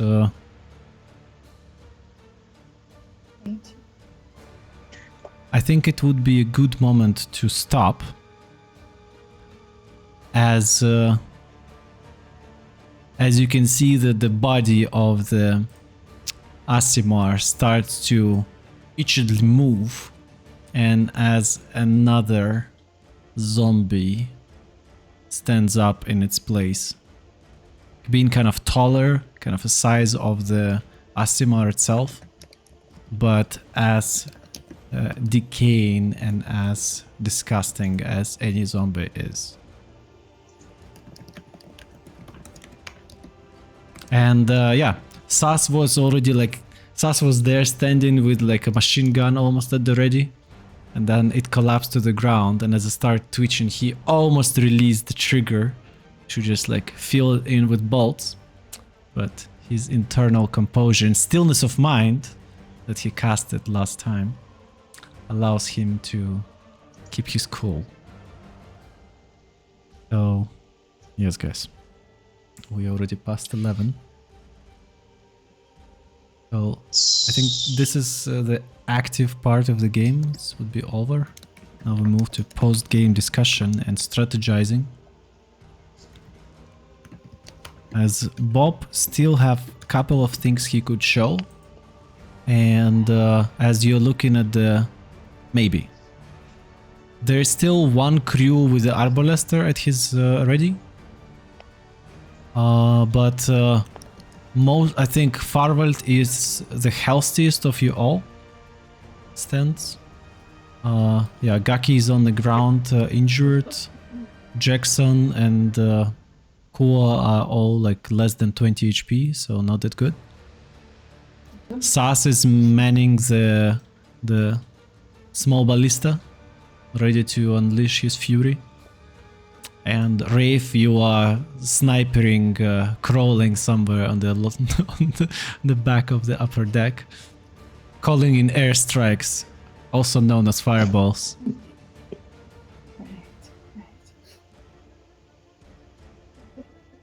Yep. So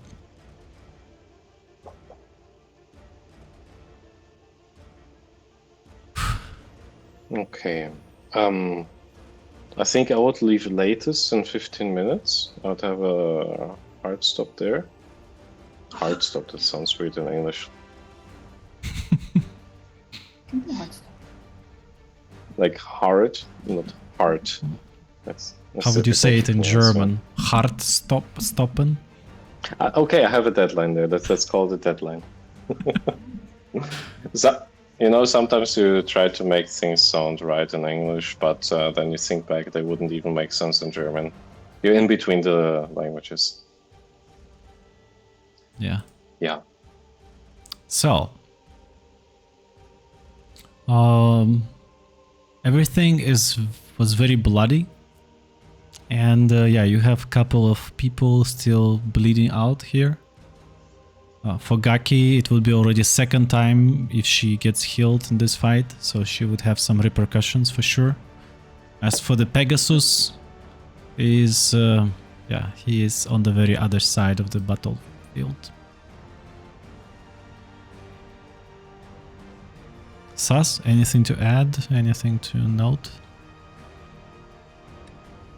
Yes, Sas doesn't see anything. He was about to shoot the Aasimar. He Everyone is... probably would have shot the Aasimar. Because how would he know that it's not an enemy anymore? Like, Well, I mean, can I just like while things happen, like tells us, he says we killed the Aasimars. They're how now do you on our know? side. We never saw that before. So, she is literally correcting the airstrikes. You know, he's dead, next target, 100 feet more to the north. I know when they're dead, right? And we would know when they come back and they are not And exactly. it is not anymore. dead, it is undead now. Yeah, I remember Danger, this, danger. like, cool. Stop, strike, friendly fire, readjust, Yeah, no, recalibrate. No, we just have to kill Bob, okay, Sas? I don't see anything, so I was What only is that? being Wow. able to Blind fire, person with machine gun. Well done. I mean, I was Pretty sure I scared would of this try thing, to- so I was able to point. And now, yeah. I mean, everyone is It's a really little bit from what's surprised. happening. Who is talking? Right, Somebody was talking. Meanwhile, if we know that he can't see, we try to tell him, "Hey, don't do that," or something like that. We cannot do whatever you want. No, come on. I mean, the matchup is truly hilarious, right? A blind person on the get thing, so to speak. Everyone is surprised at this point that Sus didn't open a friendly fire so far. Everyone's happy about that. But I think everyone still believes that Sus cannot see. He was very convincing, right? He cannot see, right? Or No. do we think that he can see? Why would he pretend that he can see? That's the one thing I don't understand. Like me personally, not even like I don't understand. Wraith, because you were the closest one to him, you can roll for insight Okay. against Sus. Sus, you can roll performance. Oh my god, 12. You're gonna win. What performance, TM? What are you talking about? Please roll performance I for know. me. 15. I know. Yeah, nothing Damn, I still happened. believe. Oh my god. Poor Saz. Saz, you need help. Can't see. He is so blind, but he's doing so well still. What a hero. What do you mean so well? I didn't do anything this fight. Yeah, that's a good thing. He could have shot all of us.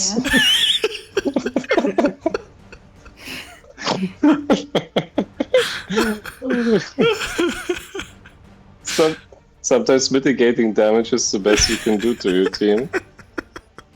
I mean, you can always say that he would feel the breath of the parrots and he would know The who breath. the parrot who was, right?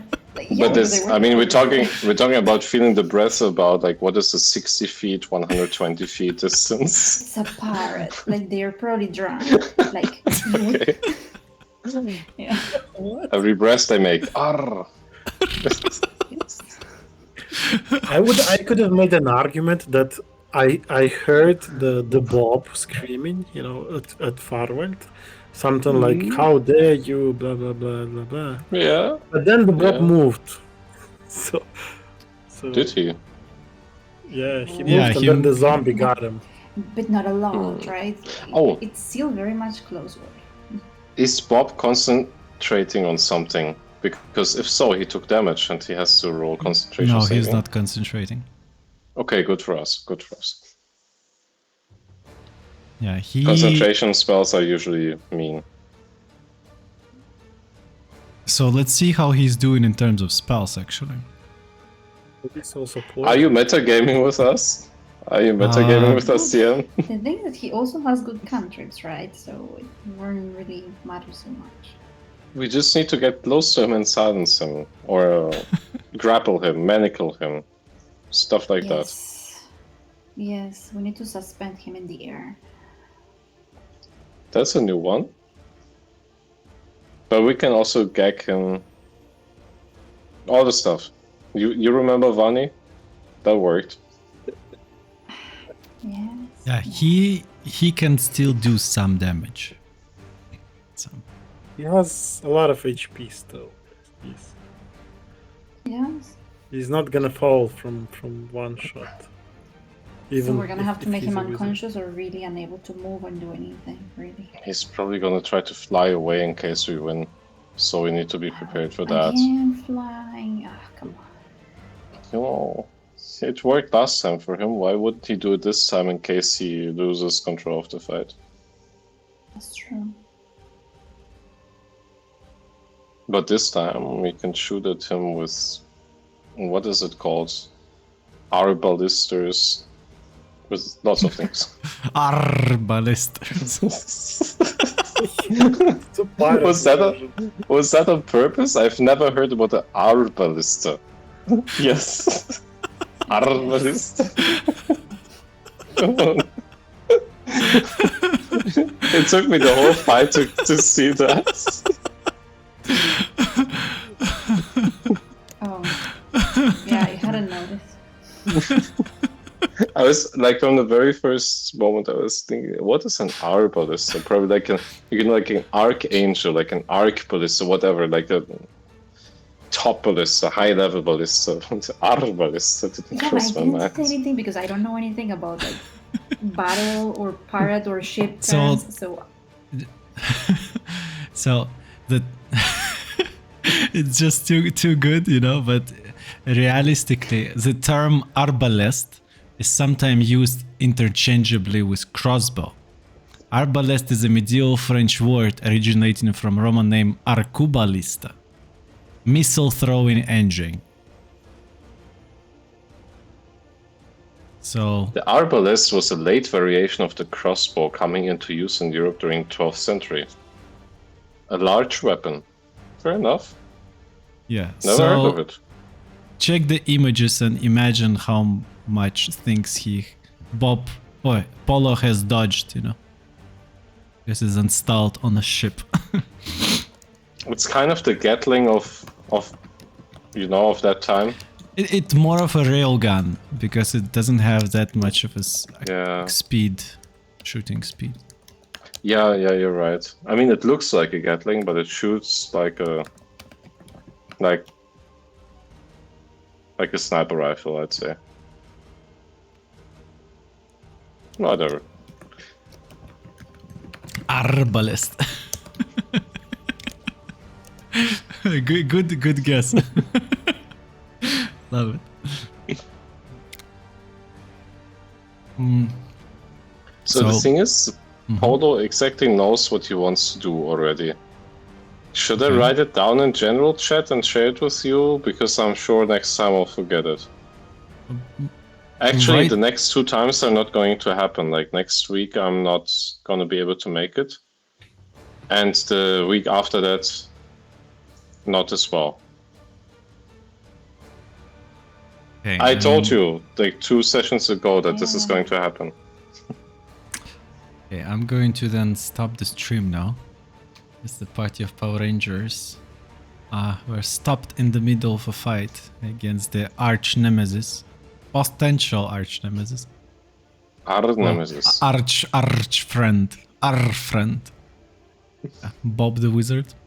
And yeah, we will thank you everybody who joined, who watched it, and maybe hopefully see you next time in the world of the theater.